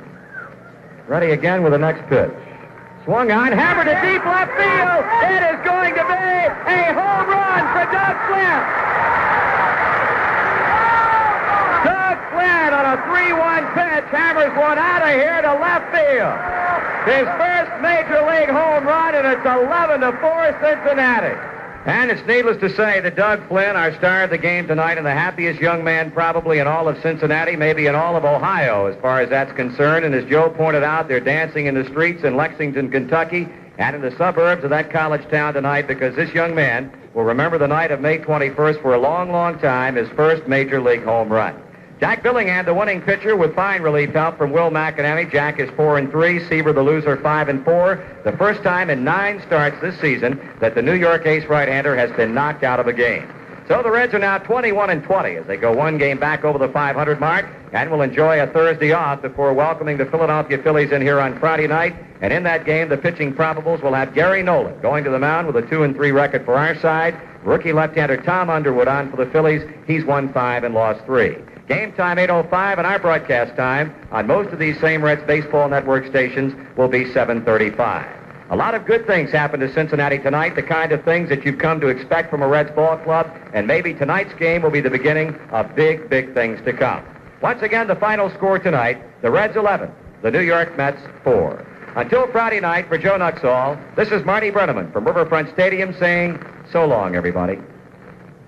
This has been Scores and Comments with Marty Brenneman, presented by the Inquirer, with 7 great days of local, national, and world news.